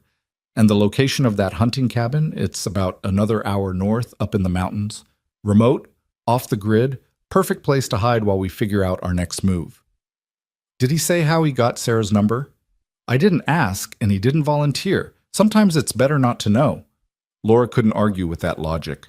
She took the phone and stared at Sarah's number, memorizing it. Her friend. Her lifeline to the outside world. The person who could help her take down Reeves and his entire operation. But calling her was risky. Even on a burner phone, even with a number that supposedly couldn't be traced, there was always a chance that Reeves had found a way to monitor Sarah's phone. If he had, one call would tell him that Laura was alive and give him a starting point to track them down. "We wait until we're at the cabin," Ethan said, reading her thoughts. "Make the call from there. If Reeves somehow traces it, at least we'll have a defensible position and an escape route planned." "You think of everything." "I try to." He pulled back onto the highway. "You should try to sleep. You look exhausted." Laura was exhausted. The adrenaline that had been keeping her going was completely gone now, leaving her feeling like she'd been wrung out and hung up to dry. Her injuries throbbed with every heartbeat, and her eyes felt like they had sand in them. But every time she closed her eyes, she saw Reeves pointing that gun at them, saw the sedan bearing down on them, saw Lily's terrified face reflected in the rearview mirror. "I don't think I can sleep," she said. "Then talk to me. Tell me about your friend Sarah. How do you know you can trust her?" Laura thought back to her academy days, to the young woman who'd been her roommate and her closest friend during those grueling months of training. "Sarah and I went through the academy together. We were roommates, study partners. We had each other's backs through every terrible thing the instructors threw at us. After graduation, we stayed in touch even though we ended up in different departments. She's solid, Ethan. She's the kind of cop who actually gives a damn about doing the right thing. If anyone can help us, it's her." "And you're sure she's not connected to Reeves? Not part of his operation?" "Positive. Sarah works out of the state police barracks 2 hours from Frost Valley. There's no overlap between her jurisdiction and his. And I know her well enough to know she'd never be part of something like this. She's too straight arrow, too by the book." Ethan nodded slowly. "Okay, then we call her tomorrow. Give you time to rest, time to figure out exactly what you're going to say. We need to make sure that when we blow the whistle on this thing, we do it right. No mistakes, no second chances." "Agreed." They drove in silence for a while. In the back seat, Lily had fallen asleep again, curled up with her head on Ranger's flank. The dog's eyes were open, alert, watching the darkness outside the windows. "Thank you," Laura said quietly, "for everything you've done. For saving my life, for protecting me, for putting yourself and Lily in danger. I know I've said it before, but I need you to know how much it means." "You don't have to thank me." "Yes, I do. You could have left me in that river. You could have turned me away when I showed up at your cabin. You could have handed me over to Reeves when he came looking. But you didn't. You helped me even though it meant risking everything you have. Why?" Ethan was quiet for a long moment. When he finally spoke, his voice was soft, almost reluctant. "When Sarah died, when the cops gave up on finding who killed her, I felt helpless. Like the system that was supposed to protect us had failed. Like justice was just a word that didn't mean anything real." He glanced at her, then back at the road. "But you're trying to fight for justice even when your own department has turned against you. You're risking your life to do the right thing. That means something. That's worth helping." "I'm not a hero, Ethan. I'm just trying to survive." "You're trying to survive so you can bring down the people who are corrupting your department. That makes you a hero in my book." He smiled slightly. "Besides, Lily likes you, and she's a pretty good judge of character." Laura felt something warm unfurl in her chest. It wasn't gratitude exactly, or even friendship. It was something else, something she didn't have a name for. A connection forged in crisis, tempered by danger. The GPS on Ethan's phone directed them off the highway and onto progressively smaller roads. They climbed into the mountains, winding through dense forest, until finally the GPS announced they'd reached their destination. The hunting cabin was small and weathered, nestled in a clearing surrounded by pine trees. It looked abandoned, but when Ethan tried the door, it opened easily. Inside was basic but clean. A main room with a kitchenette and wood stove, 2 small bedrooms, a bathroom with a hand pump for water. "No electricity," Ethan observed, "but there's a generator out back. We'll run it sparingly, just for essentials. Don't want to attract attention with lights or noise." They carried their supplies inside and got the wood stove going. Within an hour, the cabin was warming up, becoming almost cozy. Ethan made sandwiches from supplies Marcus had left in the Honda, and they ate sitting around the wood stove. Lily was more animated now that they were inside and warm. She asked 1,000 questions about the cabin, about why there was no TV, about whether they could go exploring in the woods tomorrow. Ethan answered patiently, never once letting her see how worried he was. But Laura could see it in the tension in his shoulders, in the way his eyes kept drifting to the windows, checking for threats. He was running on fumes, just like she was. The only difference was he was used to it, trained to push through exhaustion and fear to focus on the mission. And right now, his mission was keeping his daughter safe. After dinner, Ethan set up sleeping arrangements. Lily, you take the bedroom on the left. Laura, you take the one on the right. I'll sleep out here in the main room. Keep watch. Dad, I'm scared, Lily said. Can I sleep with you? Of course, baby. He scooped her up and carried her to the bedroom, tucking her into the sleeping bag that Marcus had thoughtfully included with the supplies. Laura used the bathroom. The hand pump worked, though the water was shockingly cold, and then settled into her own sleeping bag. Every muscle in her body ached, and her injured wrist was throbbing again. She needed pain medication, needed rest, needed about 12 hours of uninterrupted sleep. But her mind wouldn't stop racing. Tomorrow she'd call Sarah. Tomorrow she'd start the process of taking down Reeves and his operation. Tomorrow she'd begin fighting back, if she survived that long. She must have dozed off despite her racing thoughts, because when she opened her eyes again, the cabin was dark and quiet. According to her watch, it was just past 3 in the morning. She could hear Ethan moving around in the main room, quietly, trying not to wake anyone, but Laura's cop instincts picked up on it immediately.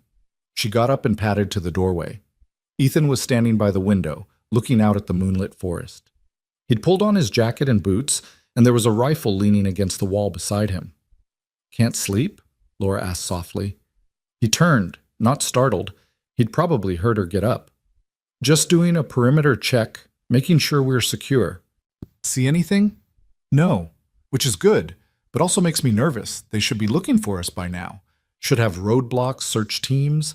The fact that it's quiet either means they haven't figured out where we went, or they're being strategic, waiting for us to make a mistake. Laura moved to stand beside him at the window. The forest was beautiful in the moonlight, pristine and peaceful. Hard to believe that somewhere out there, men with guns were hunting them. "What was she like?" Laura asked. "Your wife." Ethan was quiet for so long that Laura thought he wasn't going to answer. Then he spoke, his voice barely above a whisper. "She was light. That's the best way I can describe it. She was sunshine and laughter and everything good in the world. She made me better, made me want to be better. And when she died, the light went out." He paused. "Except for Lily. Lily's got her mother's light. That's what keeps me going. She seems like an amazing kid." "She is. Sometimes I look at her and I see Sarah so clearly it hurts. The same smile, the same way of tilting her head when she's thinking, the same absolute certainty that the world is fundamentally good and people are fundamentally kind." His jaw tightened. "I'm terrified that this, what's happening right now, will break that certainty.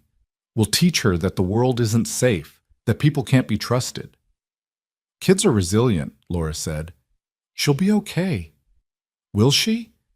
"I've spent 3 years trying to give her a stable, safe life, trying to make sure she never has to see the ugly side of the world. And now, because I helped you, which I don't regret, don't get me wrong, she's caught up in a manhunt. She watched armed men chase us. She heard gunshots. She's sleeping in a strange cabin in the middle of nowhere because it's not safe to go home." "I'm sorry," Laura said. "I'm so sorry I brought this into your life." "Don't apologize. You didn't bring this. Reeves and his people did." Ethan turned to look at her. "But I need you to promise me something.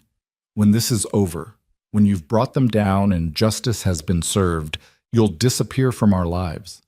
Lily's already getting attached to you. She thinks you're some kind of superhero. If you stick around, if you become a permanent fixture, and then something happens to you because of your job, it'll destroy her. She can't lose another person she cares about." The words hit Laura like a physical blow. Because somewhere in the back of her mind, she'd been imagining what might come after, had been thinking about these two people who'd risked everything for her, wondering if maybe they could be something more than temporary allies. Wondering if maybe, when the danger passed, there could be something here worth exploring. But Ethan was right. Lily couldn't afford to lose anyone else, and Laura's job was dangerous even on a good day. Getting involved with this family would be selfish, would put them at risk. "Okay," she said quietly. When this is over, I'll disappear. You have my word.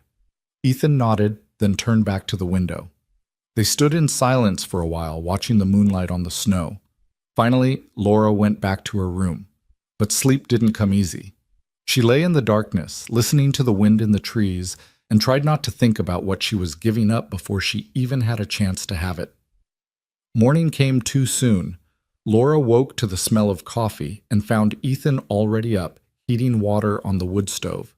Lily was still asleep in the other bedroom, and Ranger was curled up outside her door like a furry guardian. "Morning," Ethan said. "Coffee?" "Please." He poured her a cup of instant coffee. It was terrible, but it was hot and caffeinated, so Laura wasn't complaining. They sat at the small table and Ethan pulled out the burner phone. "Time to make the call," he said. "You ready?" Laura took a deep breath. "Ready as I'll ever be." She dialed Sarah's number, and her heart pounded as the phone rang once, twice, 3 times. Please pick up, she thought. Please be there. "Hello?" Sarah's voice, cautious and questioning. She wouldn't recognize the number. "Sarah, it's Laura." A long pause, then, "Laura, oh my God, we thought you were dead. There was a report that you crashed your car, that you drowned in the river. Where are you? Are you okay?" "I'm alive, but I'm not okay. Sarah, I need your help. Everything I told you about the corruption in Frost Valley, it's worse than I thought. My captain tried to have me killed. He's got at least a dozen officers working with him, maybe more. I have evidence, but it went down with my car. I need protection. I need to get this investigation to the FBI. I need—" "Laura, slow down. You're saying Captain Reeves tried to kill you?" "Yes. He ran me off the road. I barely escaped. And now he's hunting me, Sarah. He has people looking for me, and if they find me, I'm dead." "Where are you right now?" Laura hesitated. Something in Sarah's voice had changed, a subtle shift in tone that made Laura's instincts prickle. "I can't tell you that yet," Laura said carefully. "Not until I know it's safe. Laura, if you're in danger, I need to know where you are so I can send help. I can have state police there in minutes." No state police, not yet. I don't know who I can trust." "You can trust me." Sarah's voice was urgent now. "I'm your friend Laura. Let me help you." And that's when Laura heard it. A faint sound in the background of Sarah's call. A voice, male, saying something indistinct. "Sarah?" Laura said slowly. "Are you alone right now?" Another pause, just a fraction too long. "Yes, of course I'm alone." Laura's blood ran cold. Sarah was lying. There was someone with her, someone who was probably listening to every word of this conversation. Ethan had picked up on it too. His eyes met Laura's across the table, and he mouthed one word, "Hang up."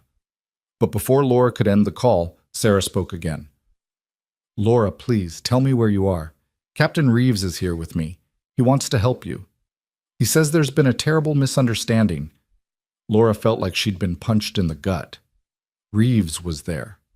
With Sarah. Which meant either Sarah had been working with him all along, or he'd gotten to her somehow, convinced her that Laura was the problem. "A misunderstanding?" Laura's voice came out hard, controlled. "He tried to kill me, Sarah. He says you're confused, possibly suffering from hypothermia-related hallucinations. He says you crashed your car and wandered into the woods, that you're not thinking clearly." Sarah's voice was pleading now. "He just wants to bring you in safely, get you medical attention. Please, Laura, trust me." "Put him on," Laura said. A rustling sound, then Reeves' smooth voice filled her ear. "Officer Bennett." "Thank God you're alive. We've all been so worried about you." "Cut the crap, Reeves. I know what you're doing. I know about the drug operation, about the corruption, and I'm going to bring you down. Laura, I understand you're frightened and confused right now, but you need to come in. We can sort all of this out at the station. So you can finish what you started? No thanks. I don't know what you think happened, but I assure you, I think you tried to murder me because I found evidence of your criminal enterprise. I think you have half the department on your payroll. And I think you're using my friend right now to try to locate me so you can send your thugs to finish the job." Reeves's voice dropped all pretense of concern. Now it was cold, hard, dangerous. You're making a mistake, Bennett. You can't run forever, and everyone you involve in this, everyone who helps you, will pay the price. Is that what you want? More blood on your hands? The only blood will be on your hands when I bring you to justice. Justice? He laughed, a sound without humor. You really think you can take me down? You have no evidence, no backup, no resources. You're alone, you're injured, and you're running out of places to hide. This ends one way, Bennett. With you in a body bag or in a cell, your choice. There's a third option you're not considering. And what's that? I win. Laura hung up. Her hands were shaking. Ethan gently took the phone from her and removed the battery, making it impossible to track. He has Sarah, Laura said numbly. My friend. The one person I thought I could trust. We don't know if she's working with him or if he coerced her somehow. It doesn't matter. Either way, she can't help us. We're on our own. Lily appeared in the doorway, rubbing sleep from her eyes. What's wrong?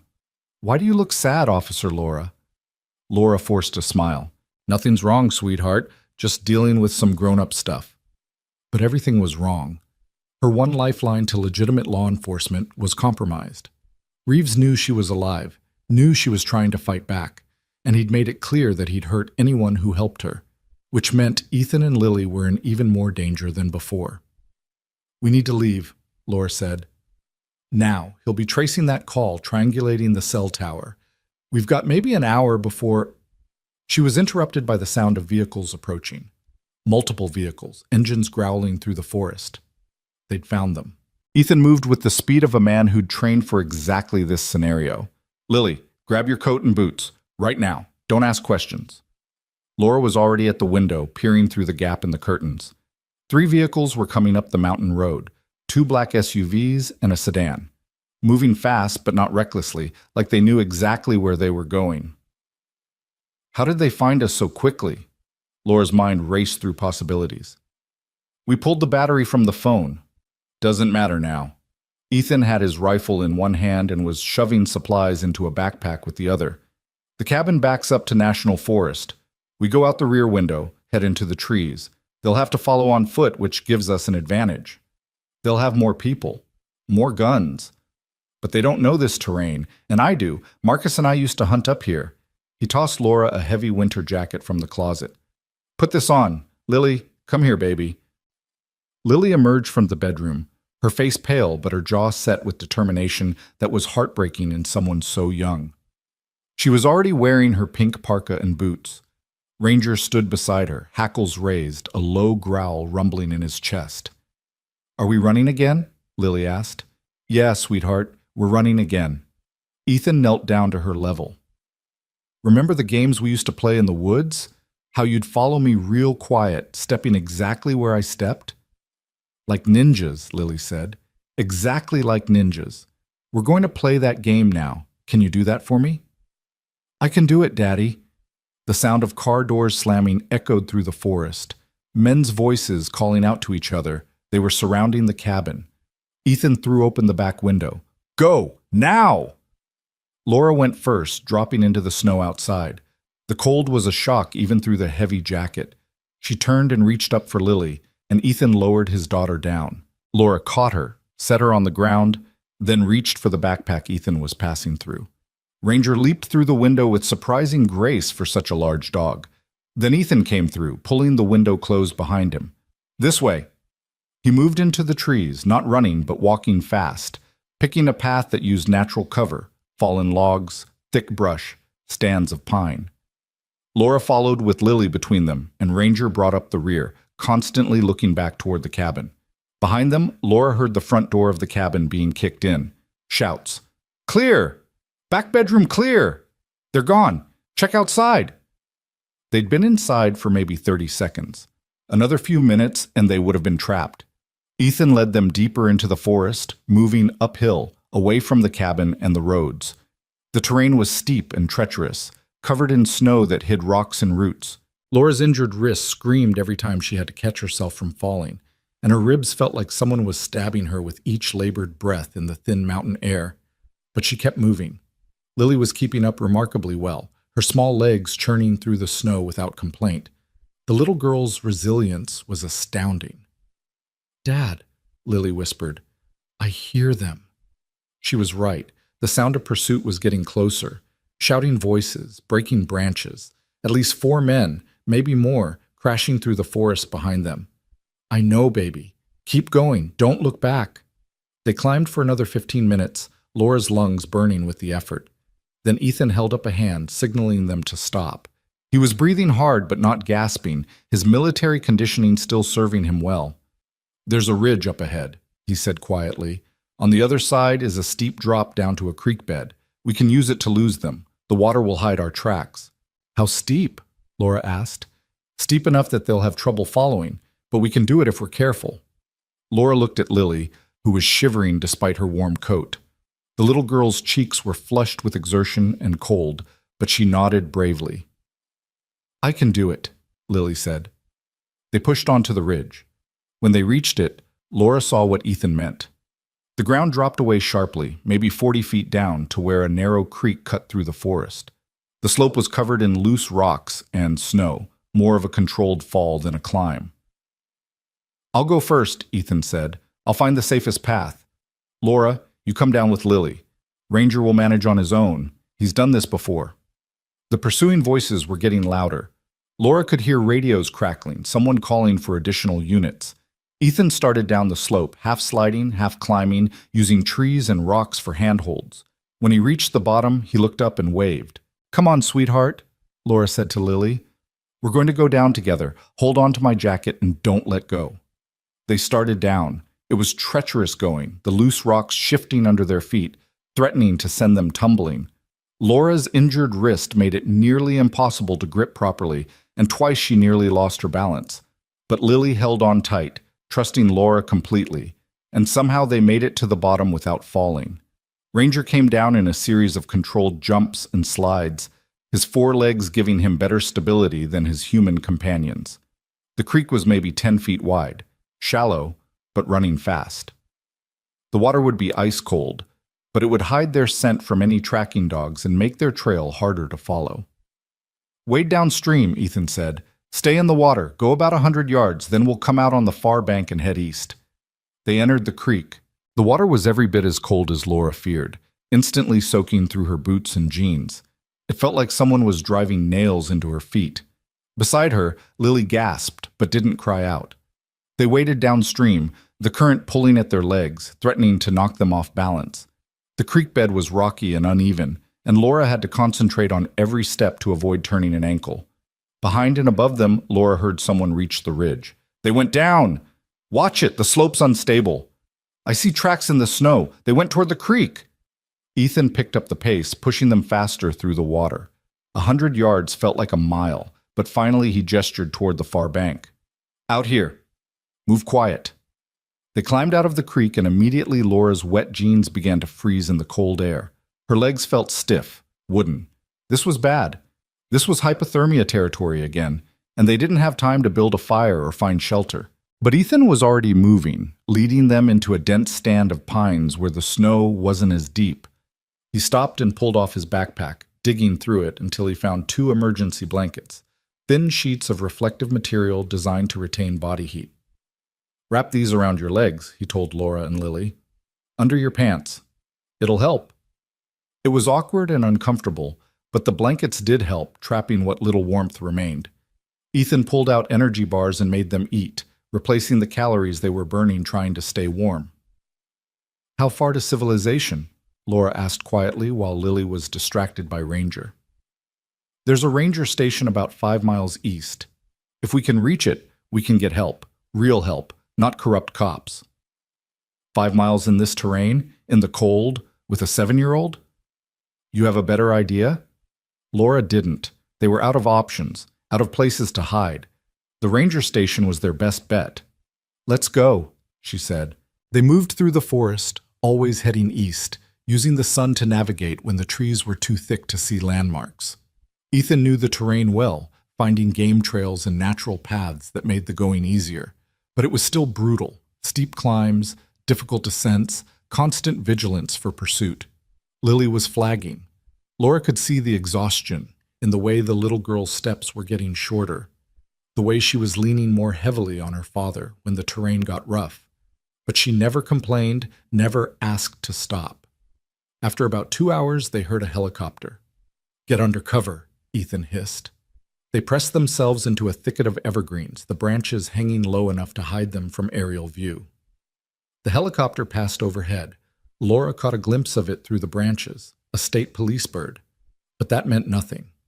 If Reeves had reached high enough in the state police to compromise Sarah, he might have access to other resources too. The helicopter circled the area for several minutes before flying off to the south. When the sound of its rotors faded, they moved again. By early afternoon, they were all past the point of exhaustion. Laura's legs felt like lead, and every breath was a struggle against the cold air and her aching ribs. Lily had stopped talking entirely, just focused on putting one foot in front of the other. Even Ranger looked tired, his tail drooping. Ethan called a halt in a small clearing where the sun penetrated the canopy. "We need to rest, just for a few minutes." They collapsed against a fallen log. Ethan pulled out the last of their food, some crackers and jerky that Marcus had included in the supplies, and divided it among them. It wasn't nearly enough, but it was something. "Daddy, I'm so tired," Lily said, her voice small. "I know, baby, but we're almost there. Just a couple more miles and we'll be safe." "You promise?" Ethan's face was anguished. Laura realized he was a man who never made promises he couldn't keep, and right now he couldn't guarantee their safety. Couldn't guarantee anything except that he'd fight with everything he had to protect his daughter. "I promise I'll do everything in my power to keep you safe," he said finally. "That's all I can promise, Lily, but it's a promise I'll keep no matter what." Lily nodded, accepting this. She leaned against her father, and he wrapped his arms around her, holding her close. Laura looked away, giving them privacy in their moment. She pulled out the burner phone and stared at it, even though the battery was still disconnected. Somewhere out there was Sarah, either betraying her or being used as a pawn. Somewhere out there was Reeves coordinating this manhunt, determined to silence her permanently. And somewhere out there was the truth, evidence of corruption, of drug trafficking, of abuse of power. Evidence that could bring down an entire network of dirty cops, but only if she lived long enough to expose it. "We should move," Ethan said after about 10 minutes. "The longer we stay still, the more likely they'll catch up." They hauled themselves to their feet and continued east. The sun was starting to descend toward the horizon, and with it the temperature was dropping fast. They needed to reach the ranger station before dark. Being caught out in these mountains at night without proper gear would be a death sentence. Around 4 o'clock, they finally saw it. A small building through the trees, smoke rising from its chimney. The ranger station. "Wait here," Ethan said. "Let me scout it first. Make sure it's safe." He approached the station carefully, circling it from a distance, checking for vehicles or signs of occupation. After a few minutes, he waved them forward. They emerged from the trees and hurried toward the building. A sign out front read North Peak Ranger Station, U.S. Forest Service. Through the windows, Laura could see warm light. Ethan knocked on the door.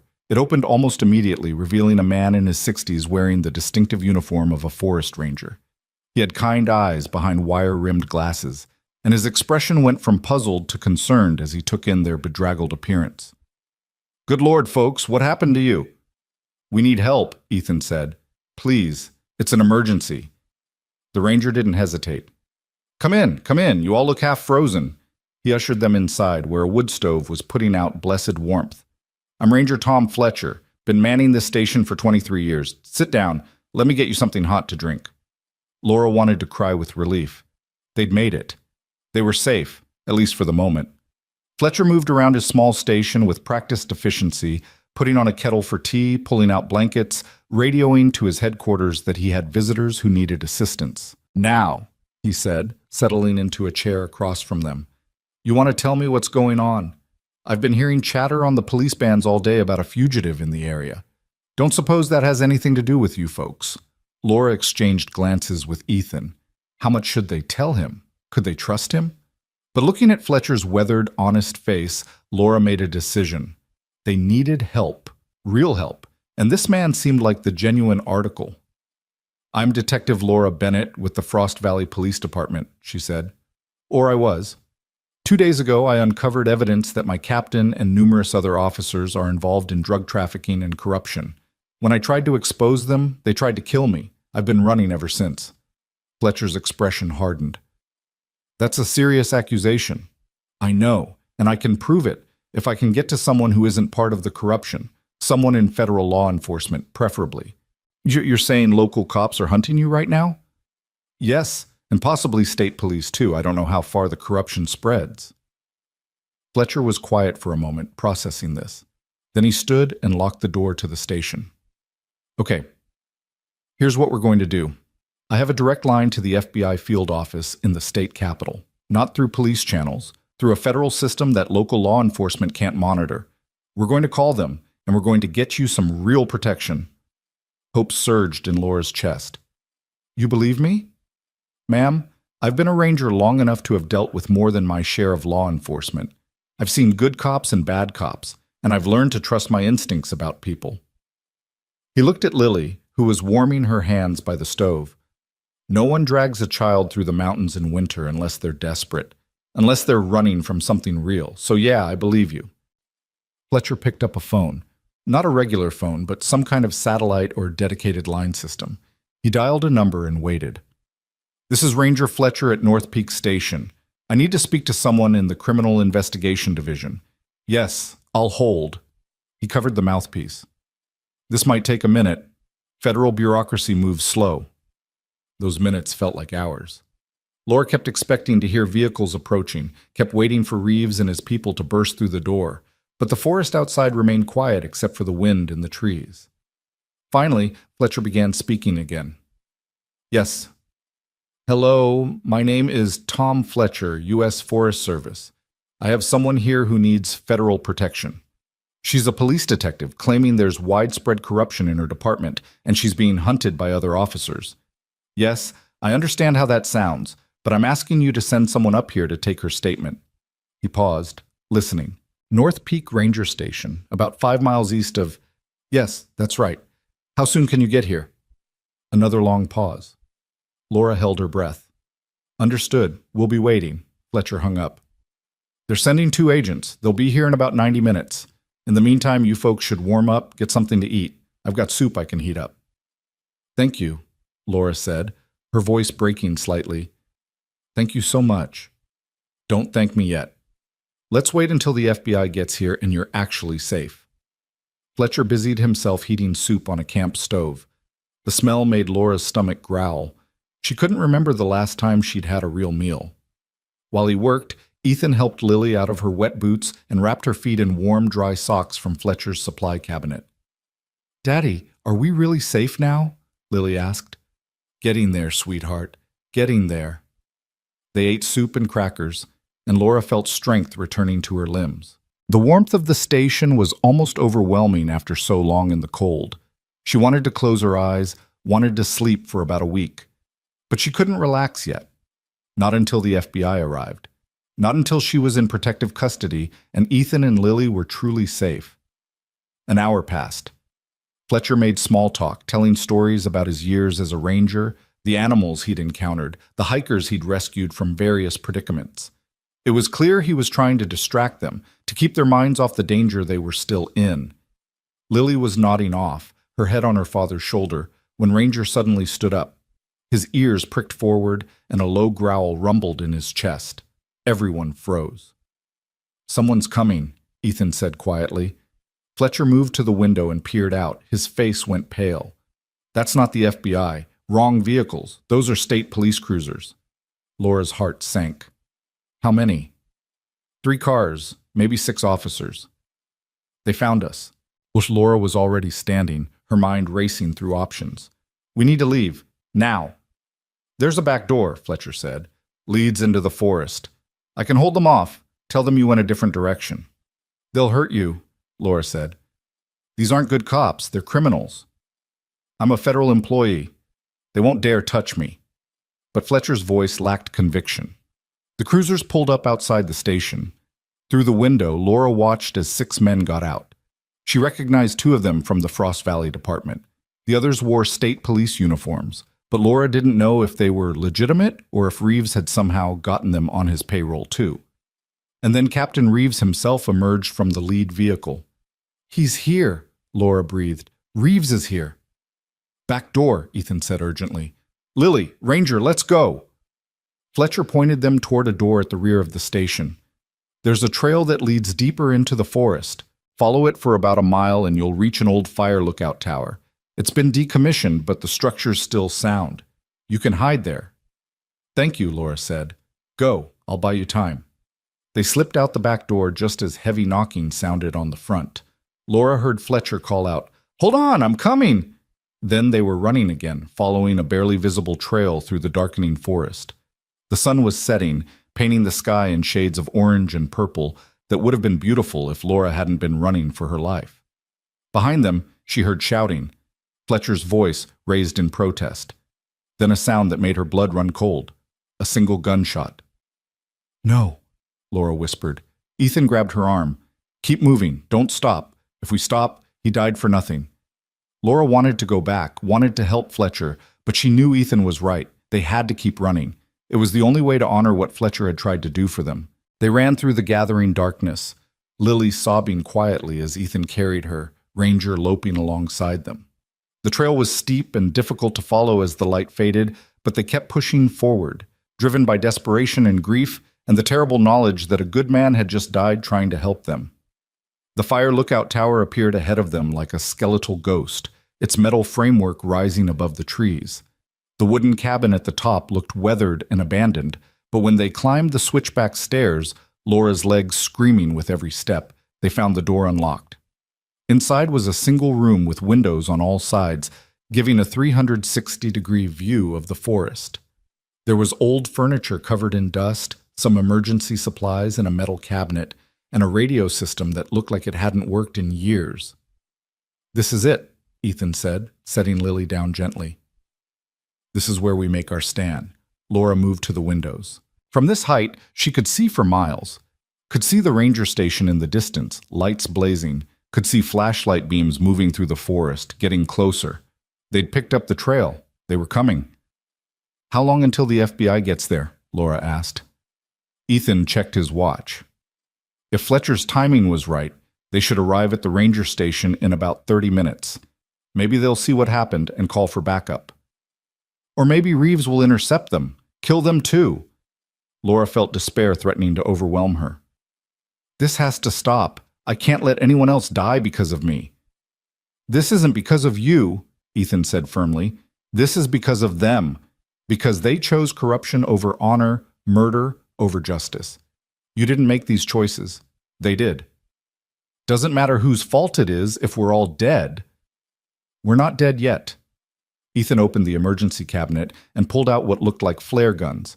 And we're not going down without a fight.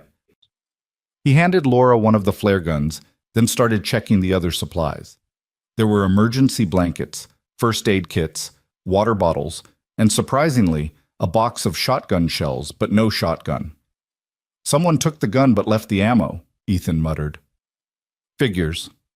The flashlight beams were getting closer. Laura could hear voices now, calling out to each other, coordinating their search. They'd be at the tower in minutes. Ethan pulled Lily close. Baby, I need you to hide. There's a storage closet over there. Get inside and close the door. No matter what you hear, no matter what happens, you stay hidden until Officer Laura or I come get you. Understand? I'm scared, Daddy. I know, I'm scared too. But you're the bravest girl I know, and you're going to be okay. I promise. He kissed her forehead. Go on now. Ranger will stay with you. Lily scrambled into the closet, and Ranger followed her. Ethan closed the door most of the way, leaving it open just a crack for air. Then he and Laura positioned themselves at opposite windows, watching the approaching lights. When they come, Ethan said quietly, we don't fire unless they fire first. We're not killers, we're survivors. Agreed. The lights reached the base of the tower. Laura counted at least 8 men, maybe more, all armed, all willing to kill. Captain Reeves' voice echoed up from below. Bennett, I know you're up there. It's over. Come down and we can end this peacefully. Peacefully? Laura shouted back. You shot Ranger Fletcher, a federal employee. You really think you can come back from that? Fletcher was unfortunate collateral damage. He shouldn't have gotten involved. Don't make the same mistake he did, Cole. This last was directed at Ethan. You're a civilian. You have a daughter. Walk away now, and I'll let you both live. You'll let us live? Ethan's voice was filled with contempt. You'll hunt us down just like you're hunting Laura. We're witnesses. We're loose ends. Men like you don't leave loose ends. Then I guess we do this the hard way. A shot rang out, punching through one of the tower windows. Laura and Ethan both dropped flat. So much for not firing first, Laura muttered. More shots followed, a sustained barrage that shattered most of the windows and sent splinters of wood flying through the air. Laura covered her head, waiting for the shooting to stop. When it did, there was a moment of eerie silence. Then Reeves called out again, Last chance, Bennett! Give yourself up! The man and his kid can walk away! Laura looked at Ethan. He was bleeding from a cut on his cheek where a piece of glass had hit him, but his eyes were clear and determined. Don't you dare, he said. Don't you dare even think about surrendering. Ethan, he'll kill you and Lily anyway, but if I give myself up, maybe I can buy you time to escape. And maybe he kills all of us anyway. You go down there, you die. At least here we have a fighting chance. Laura knew he was right, but the thought of that little girl in the closet, terrified and alone, listening to bullets tear through the tower, it was almost more than she could bear. She raised her voice. Reeves, you want me? Then come get me. But I'm warning you, I'm not going quietly. Reeves laughed. Brave words from a dead woman. Boys, light it up. At first, Laura didn't understand what he meant. Then she smelled it. Smoke. They were setting fire to the tower. Horror washed over her. The old wooden structure would go up like kindling. They'd be burned alive if they stayed, picked off like fish in a barrel if they tried to escape down the stairs. The flare gun, Laura said suddenly. Give me the flare gun. What are you? Trust me. Ethan tossed her the flare gun. Laura loaded it, moved to the window facing away from where Reeves and his men were positioned, and fired straight up into the darkening sky. The flare arced upward, a brilliant red star that would be visible for miles. Then she loaded the second flare and fired it too. What are you doing? Ethan asked. Sending a signal. The FBI agents. If they're anywhere in the area, they'll see that. They'll come investigate. And if they don't, then we die. But at least we tried. The smoke was getting thicker now. Flames were beginning to lick up the sides of the tower. Heat was building in the small cabin. We can't stay here, Ethan said. The closet, Laura realized. Get Lily out of the closet. Ethan yanked open the closet door. Lily tumbled out, coughing, Ranger right behind her. The smoke was worse near the floor, where they'd been hiding. We have to go down, Laura said. We'll have to fight our way through them. Against 8 armed men? We'll never make it. You have a better idea? Before Ethan could answer, they heard new sounds from below, shouting, gunfire, but not directed at the tower. And then a voice amplified through a megaphone. FBI, drop your weapons. You are surrounded. Laura's heart leapt. They'd seen the flares. The FBI had come. The firefight below lasted maybe 2 minutes, though it felt like forever.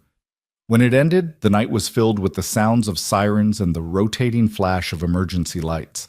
A voice called up to the tower. This is Special Agent Rodriguez, FBI. Is anyone up there? Yes, Laura shouted. 3 people and a dog. The tower's on fire. We need to get down. We're sending someone up. Hold tight. 2 FBI agents in tactical gear climbed the tower stairs, moving fast despite the heat and smoke. They helped Laura, Ethan, Lily, and Ranger down, covering them as they descended through the smoke and flames.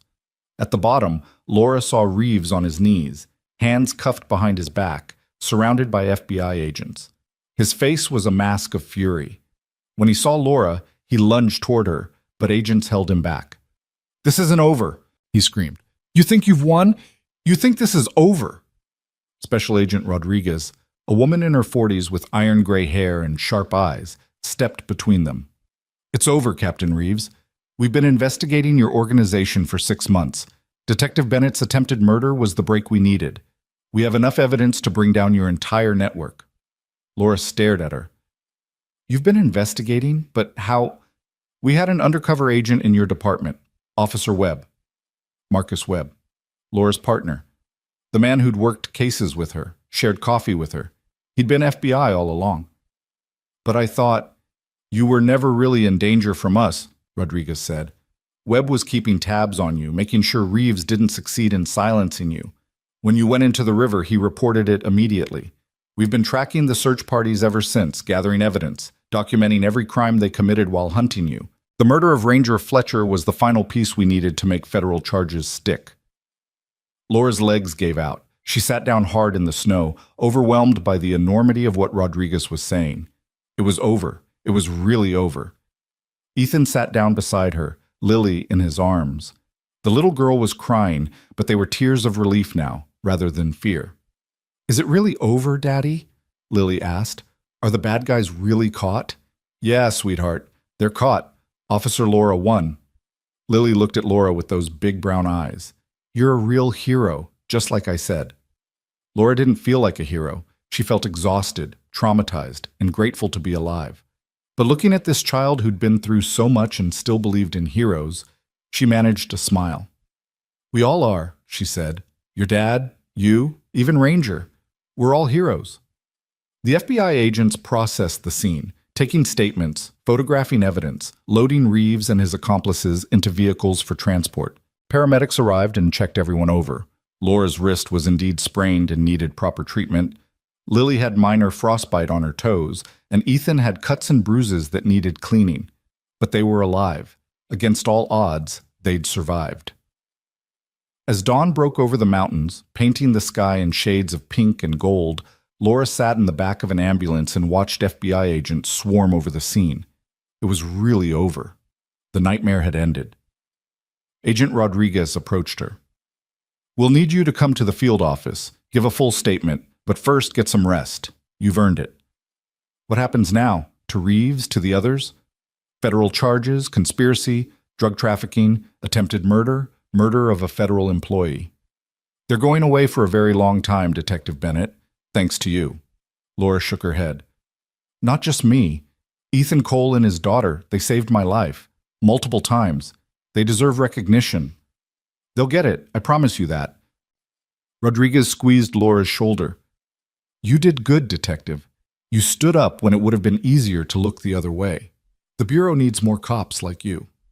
As the agent walked away, Ethan appeared at Laura's side. Someone had given him a blanket and a cup of coffee, and he looked marginally less like death warmed over. So, he said, FBI investigation. Your partner was undercover. We were never really as alone as we thought. Apparently not. Doesn't change what we went through, doesn't make it less real. No, Laura agreed. It doesn't. They sat in comfortable silence for a while, watching the sun rise. Finally, Ethan spoke again. When this is all settled, when you've given your statements and the trials are over, what will you do? Laura thought about his question, thought about going back to Frost Valley, to the department that had tried to kill her, thought about the memories that would haunt every street corner. I don't know, she admitted. Maybe transfer to another department. Maybe take some time off and figure out what comes next. You? Go home. Try to give Lily some semblance of normal life again. Hope she doesn't need too much therapy. Laura smiled sadly. She's lucky to have you as a father. I'm lucky to have her as a daughter. More silence. Then Laura remembered what Ethan had said in the cabin about her needing to disappear from their lives once this was over, about Lily not being able to afford to lose anyone else she cared about. I should go, Laura said, starting to stand. Give my statement. Start figuring out my next steps. Ethan caught her hand. Laura, wait. She looked down at him, and the expression on his face made her breath catch. What I said before, he said quietly, about you disappearing from our lives. I was scared. Scared of losing someone else, scared of Lily getting hurt. But watching you these past few days, seeing your courage, your determination to do the right thing no matter the cost. He paused. Maybe I was wrong. Maybe the risk is worth it. Ethan, I'm not saying I have answers. I'm not saying I know what comes next for any of us, but I am saying maybe we don't have to disappear from each other's lives. Maybe we deserve a chance to see what we could be when we're not running for our lives. Laura's heart was pounding. Are you sure? Really sure? No, he admitted. But I'm willing to find out if you are. Laura thought about Lily's face, about Ranger's steady presence, about this man who'd risked everything to save her. Thought about the connection they'd forged in crisis and whether it could survive in the real world. Yeah, she said finally. I'm willing to find out. Ethan smiled, a real smile, the first she'd seen from him. It transformed his face, made him look younger, less burdened. From inside an ambulance, Lily's voice called out, "Dad, Officer Laura, come look! They're giving Ranger a medal for being brave." Laura and Ethan looked at each other and laughed. Whatever came next, whatever challenges they'd face, at least they'd face them together. That was enough. For now, it was more than enough. They walked toward the ambulance hand in hand, ready to begin whatever came next. The ceremony honoring Ranger took place right there in the mountains, with FBI agents and paramedics gathered around the German Shepherd, who sat proudly while a temporary badge was pinned to his collar. It was impromptu and unconventional, but Agent Rodriguez insisted that heroism deserved immediate recognition, not bureaucratic delays. Lily clapped so hard her small hands turned red, and even the hardened federal agent smiled as Ranger accepted his honor with a dignity that suggested he understood exactly what was happening.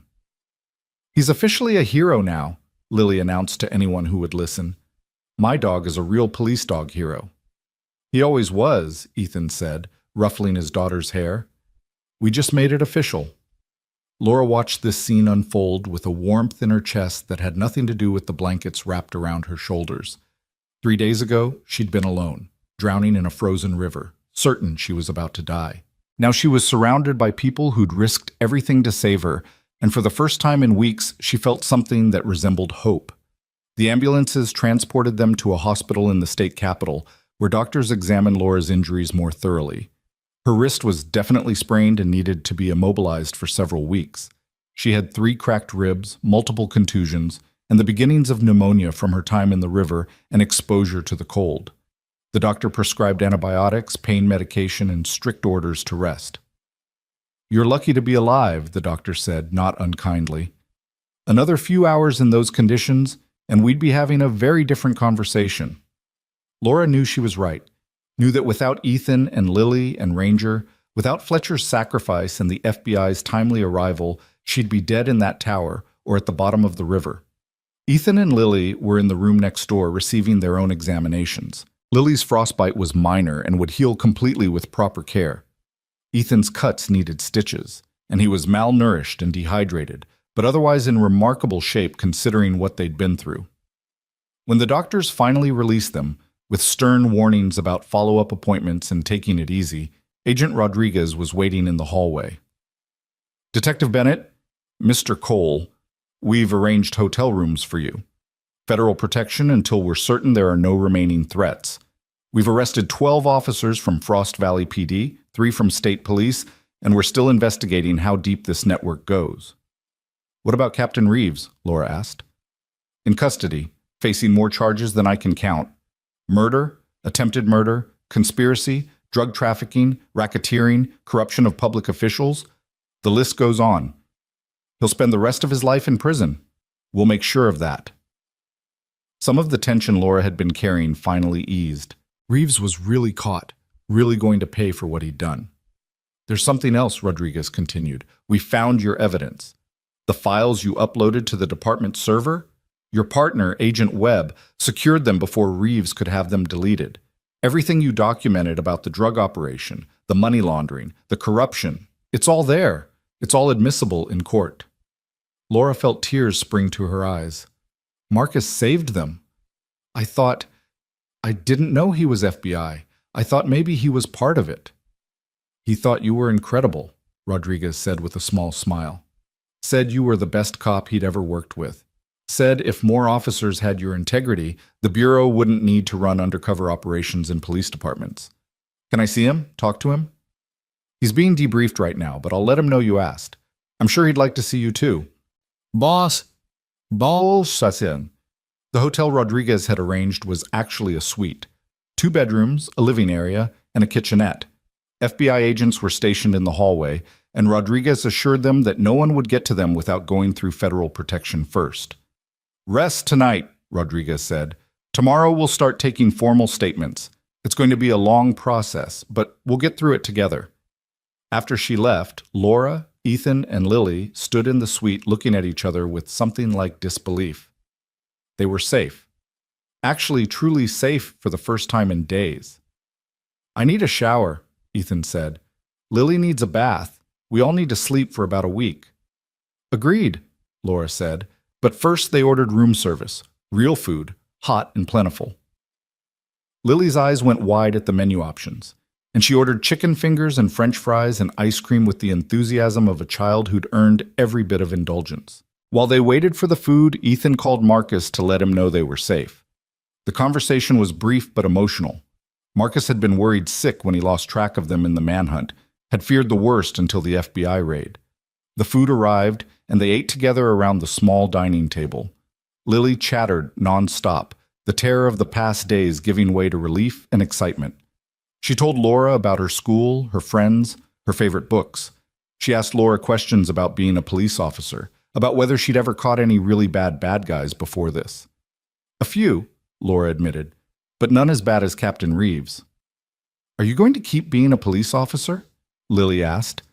It was the question Laura had been avoiding asking herself. She loved being a cop, loved serving and protecting. But could she go back to Frost Valley?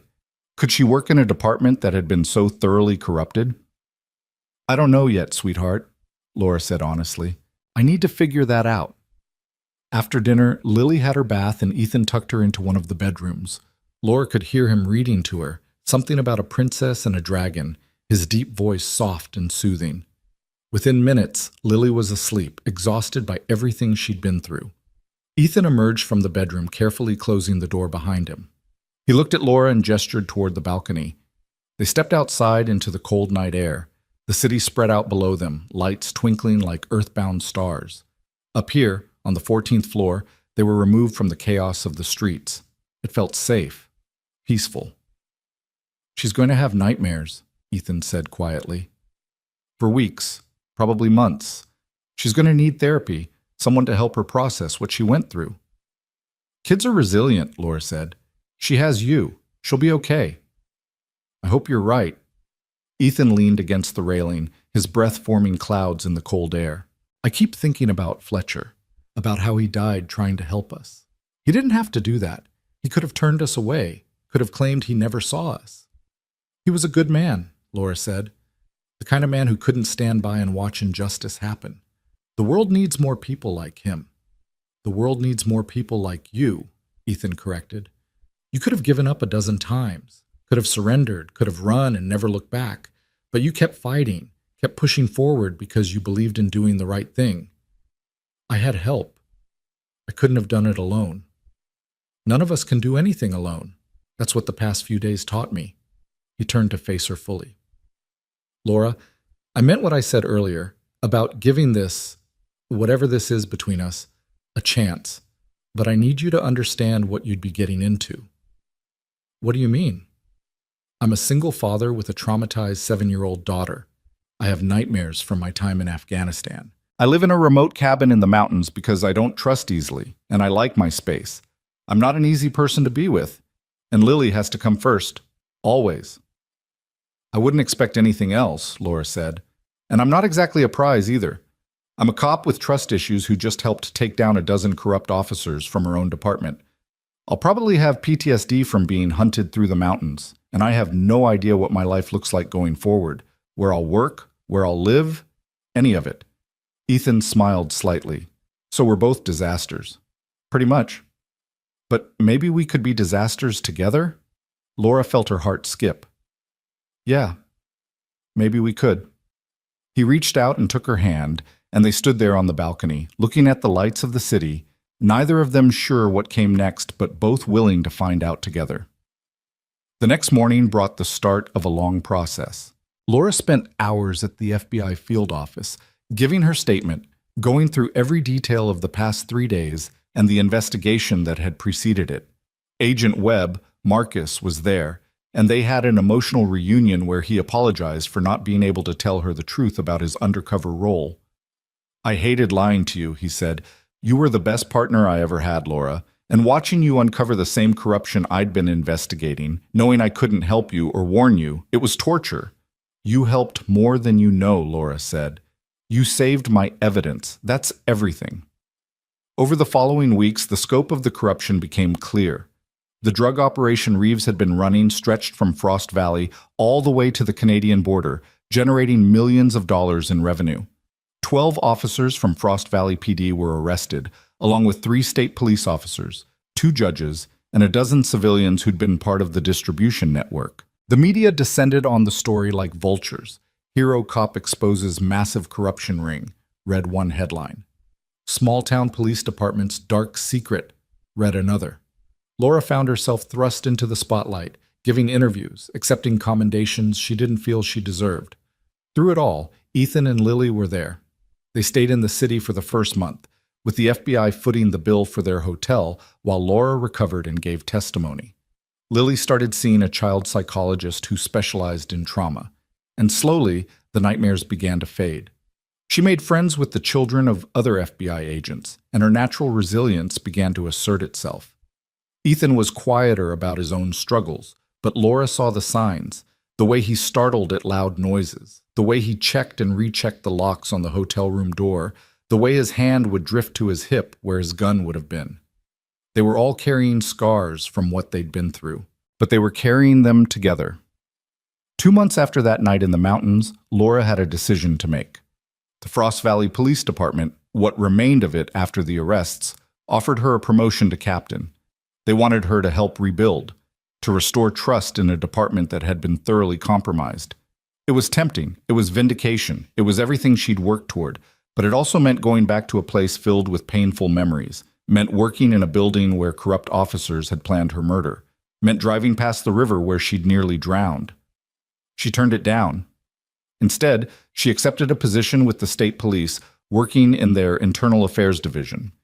It was a job that would let her do what she did best, rooting out corruption, holding bad cops accountable, fighting for integrity in law enforcement. And it was based in the state capital, just 2 hours from Frost Valley, just 2 hours from Ethan and Lily. They'd returned to their cabin a month earlier, once the FBI was satisfied there were no remaining threats. Laura had visited twice, and each time felt more like coming home than returning to her own empty apartment ever had. On a Saturday afternoon in early spring, almost exactly 4 months after that night in the frozen river, Laura drove up the mountain to the cabin. The snow was melting, revealing green underneath, and birds were singing in the trees. The access road was muddy but passable, and when she pulled up to the cabin, Lily came running out to meet her. "Officer Laura, you're here! I've been waiting and waiting!" Laura scooped the little girl up in a hug, marveling at how much she'd grown in just a few weeks. Kids had a way of bouncing back that adults envied. Ethan appeared in the doorway, and Laura's breath caught. He was smiling, a real genuine smile that made her heart flutter. "Hey," he said. "Hey yourself." They'd been talking every day, video calls and text messages and long phone conversations late at night. They'd been taking it slow, building a foundation of friendship before rushing into anything else, but the connection was there, undeniable and growing stronger. "I made lunch," Ethan said. "Nothing fancy, just sandwiches, but we can eat outside. The weather's finally nice enough." They ate on the porch, with Ranger sprawled at their feet and Lily talking a mile a minute about everything and nothing. After lunch, Lily wanted to show Laura the fort she'd built in the woods, and they spent an hour exploring while Ethan cleaned up. When they returned, Ethan suggested a walk, just the two of them. Lily was happy to stay behind with Ranger and her art supplies, drawing pictures of all the adventures they'd had. Ethan led Laura down a familiar path, the one that led to the river, the same river where this had all started, where Laura had nearly died and Ranger had saved her life. But it looked different now. The ice was gone, replaced by rushing water that sparkled in the sunlight. The banks were lined with early wildflowers, and the air smelled like pine and earth and new beginnings. They walked to the spot where Ethan had pulled Laura from the water. Someone, probably Ethan, had placed a small memorial there, a simple stone with Fletcher's name and the words, "A good man who died doing right." Laura touched the stone gently. "He deserved better." "He got what he wanted," Ethan said. "He helped save someone who needed saving. He stood up to injustice. That's not a bad way to be remembered." They stood in silence for a moment, honoring the memory of a man they'd barely known but who'd given everything to help them. Then Ethan spoke again. Laura, I've been thinking about what comes next for us. Yeah? These past few months, getting to know you, watching you with Lily, talking to you every day, it's been good. Better than good. It's been the best thing that's happened to me since Sarah died. Laura's heart was pounding. It's been pretty amazing for me, too. But I need to know if this is real. If this is something that can last beyond the crisis that brought us together, because Lily's getting attached. Hell, I'm getting attached. And we can't invest in something that's going to fall apart. I don't have a crystal ball, Laura said. I can't promise we'll never fight or struggle or face hard times, but I can promise that I'm all in, that whatever challenges come, I want to face them with you and Lily, if you'll have me. Ethan turned to face her fully, and his eyes were bright with emotion. Laura Bennett, you are the bravest, most stubborn, most incredible person I've ever met. You drove into a frozen river and came out fighting. You never gave up, never quit, even when it would have been easier to surrender. And somehow, impossibly, you ended up in my life. Are you complaining? Hell no. I'm thanking whatever force in the universe brought you to my door that night. He reached into his pocket and pulled out something small. I know it's fast. I know we're probably crazy. But life's too short and too uncertain to waste time being cautious. He opened his hand, revealing a simple silver ring with a small diamond. Laura stopped breathing. This was Sarah's, Ethan said quietly. She would have liked you. She would have wanted Lily to have a mother who was brave and kind and strong. And I hope, she'd be happy that I found someone who makes me believe in second chances. Ethan, I'm not asking you to marry me tomorrow. I'm asking if you'll consider it, if you'll think about building a life with us. Taking your time, no pressure, but knowing that when you're ready, this is here. We're here. Laura felt tears streaming down her face. Happy tears this time, not tears of fear or grief or exhaustion. Yes, she said. Yes, I'll think about it. And yes, I want to build a life with you and Lily. And yes to everything. Ethan laughed and pulled her into his arms, and they stood there by the river where this had all begun, holding each other while the water rushed past and the sun warmed their faces. When they walked back to the cabin hand in hand, Lily took one look at them and squealed. Does this mean Officer Laura is going to live with us? Not yet, Ethan said, but someday, if that's okay with you. It's very okay with me. Lily threw her arms around Laura's waist. You can help Dad with the hard stuff and teach me about being brave and play games with me and be my friend. Your friend and maybe something more, Laura said, kneeling down to Lily's level. How would you feel about me being part of your family? Lily's face grew serious, and for a moment Laura worried she'd pushed too fast. But then the little girl smiled, a smile so full of joy and hope that Laura's heart nearly burst. I think my mommy would like that, Lily said. I think she'd be happy that Daddy found someone nice, and I think she'd want me to have someone to help take care of me and love me. So, yes, I want you to be part of our family. Laura hugged her tight, and over Lily's head she met Ethan's eyes. He was crying too, and Laura realized that they were all getting a second chance here, a chance to heal, to grow, to build something beautiful from the ashes of tragedy and trauma. The trial began 6 months later. Laura testified for 3 days, laying out everything she'd discovered about the corruption in Frost Valley PD. Marcus Webb, his real name was Marcus Rodriguez, Agent Rodriguez's nephew, which explained some things, testified about his undercover work. Ethan testified about the manhunt, about being chased and shot at, and forced to run for his life with his daughter. The evidence was overwhelming. Reeves and 8 of his co-conspirators received life sentences without possibility of parole. The others got anywhere from 15 to 40 years. The judges who'd been involved were disbarred and imprisoned. The entire corrupt network was dismantled. On the day the verdicts came down, Laura stood on the courthouse steps with Ethan, Lily, Marcus, and Agent Rodriguez. The media swarmed them, asking for comments, asking how it felt to have won. It doesn't feel like winning, Laura said into the microphones. A good man died. Ranger Tom Fletcher gave his life trying to help us. Nothing we do here today brings him back. But maybe, just maybe, his sacrifice means something. Maybe it means that corruption doesn't win. that good people who stand up and fight can make a difference. Beside her, Lily held up a picture she'd drawn. It showed Ranger the dog with his badge, Fletcher with his ranger hat, and all of them together surrounded by hearts. "My dad says heroes are people who do the right thing even when it's scary," Lily said into the cameras with the unselfconscious confidence of a child. "Officer Laura is a hero, my dad is a hero, Ranger Tom was a hero, and my dog Ranger is a hero too, and heroes always win in the end." The clip of Lily's statement went viral. Within days, it had been viewed millions of times. People across the country were inspired by this little girl's simple faith in justice and goodness. A foundation was established in Fletcher's name to support families of federal employees killed in the line of duty. Ranger received formal recognition from the state police and became something of a celebrity, though he remained as humble and steadfast as always. Laura, Ethan, and Lily slowly built their life together. Laura kept her apartment in the city during the week for work, but every weekend she drove up the mountain to the cabin. She helped with homework, played in the woods, learned to braid hair properly, so Ethan didn't have to struggle with it anymore. Slowly, carefully, they became a family. A year to the day after that night in the frozen river, Ethan proposed properly. Not with Sarah's ring this time, but with one he'd chosen specifically for Laura. A band of silver inscribed with coordinates, the coordinates of the spot on the river where Ranger had pulled her from the water. "Because that's where our story began," he said. "That's where everything changed." Laura said yes without hesitation. They were married 3 months later in a simple ceremony by that same river, with Lily as the flower girl and Ranger as the ring bearer.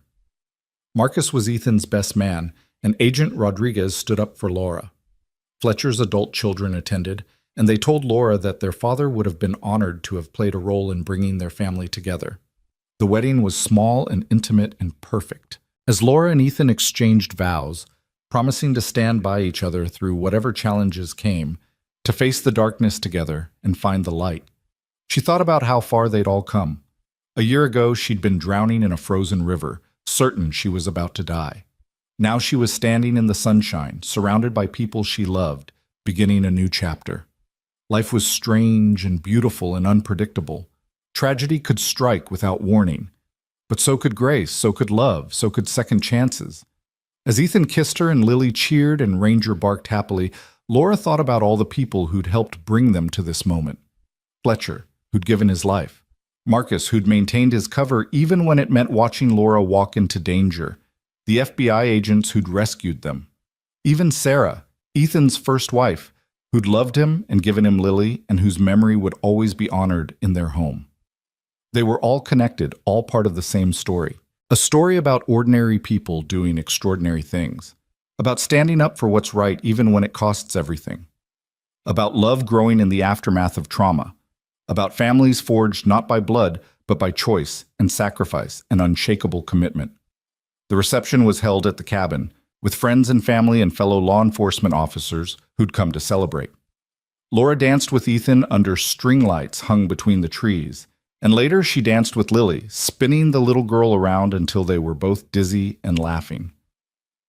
As the sun set and the first stars appeared, Laura stood with her new husband and daughter, looking at the life they'd built together. "Happy?" Ethan asked, his arm around her waist. "Happier than I ever thought possible," Laura said honestly. "Me too," Lily chimed in. "This is the best day ever." "Well, maybe second best," Laura said. "The best day was when Ranger pulled me out of the river and brought me to you." And Lily considered this seriously. "That was a pretty good day, even though it was scary." "The best things in life usually are," Ethan said. "Scary and wonderful all at once." Laura thought about the truth of that, about how the scariest moment of her life, drowning in that river, hunted by corrupt cops, certain she was about to die, had led her here, to this moment, to this family. She wouldn't have chosen to go through it, wouldn't have asked for the terror or the pain or the losses they'd suffered, but she also wouldn't trade what came after, wouldn't trade Ethan's steadfast love or Lily's boundless joy or the sense of finally, truly belonging somewhere. Sometimes the worst moments of our lives lead us to the best ones. Sometimes we have to break before we can heal. Sometimes we have to lose everything to find what really matters. As she held her family close under the stars, Laura sent a silent thank you to everyone who'd helped them get here. To Fletcher, who'd given his life. To Marcus, who'd fought to protect her. To Sarah, who'd loved Ethan first and raised Lily with such care. To Ranger, the dog who'd quite literally saved her life.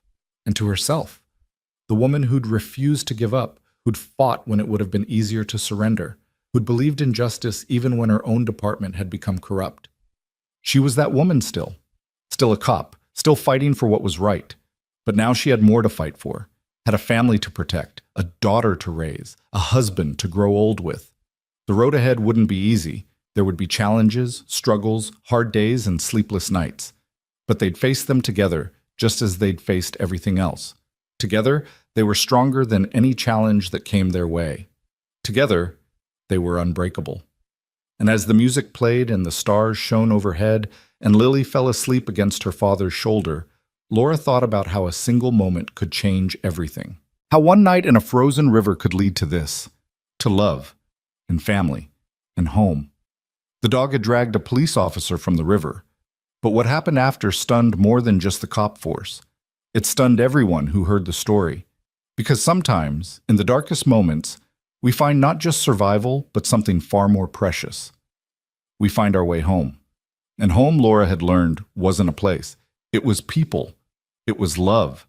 It was standing by the river with the man who'd saved her and the child who'd accepted her and the dog who'd brought them all together. It was this, right here, right now. And it was perfect. Years later, when people asked Laura about those harrowing days, about the manhunt and the corruption and the dramatic rescue, she'd tell them the whole story, about the crash and the river and the strangers who became family, about Fletcher's sacrifice and the FBI raid and justice finally being served. But what she remembered most, what she held closest to her heart, wasn't the danger or the drama. It was Lily's small hand in hers as they walked through the woods. It was Ethan's quiet strength, the way he'd protected them all without hesitation. It was Ranger's steady presence, loyal and true. It was the way their broken pieces had somehow fit together to create something whole and beautiful and strong. That was the real story. Not the corruption or the manhunt or the trials. The real story was about love growing in impossible circumstances, about family formed in fire and ice, about second chances and new beginnings, and the incredible resilience of the human heart. And that story didn't end with the trial verdicts or even the wedding.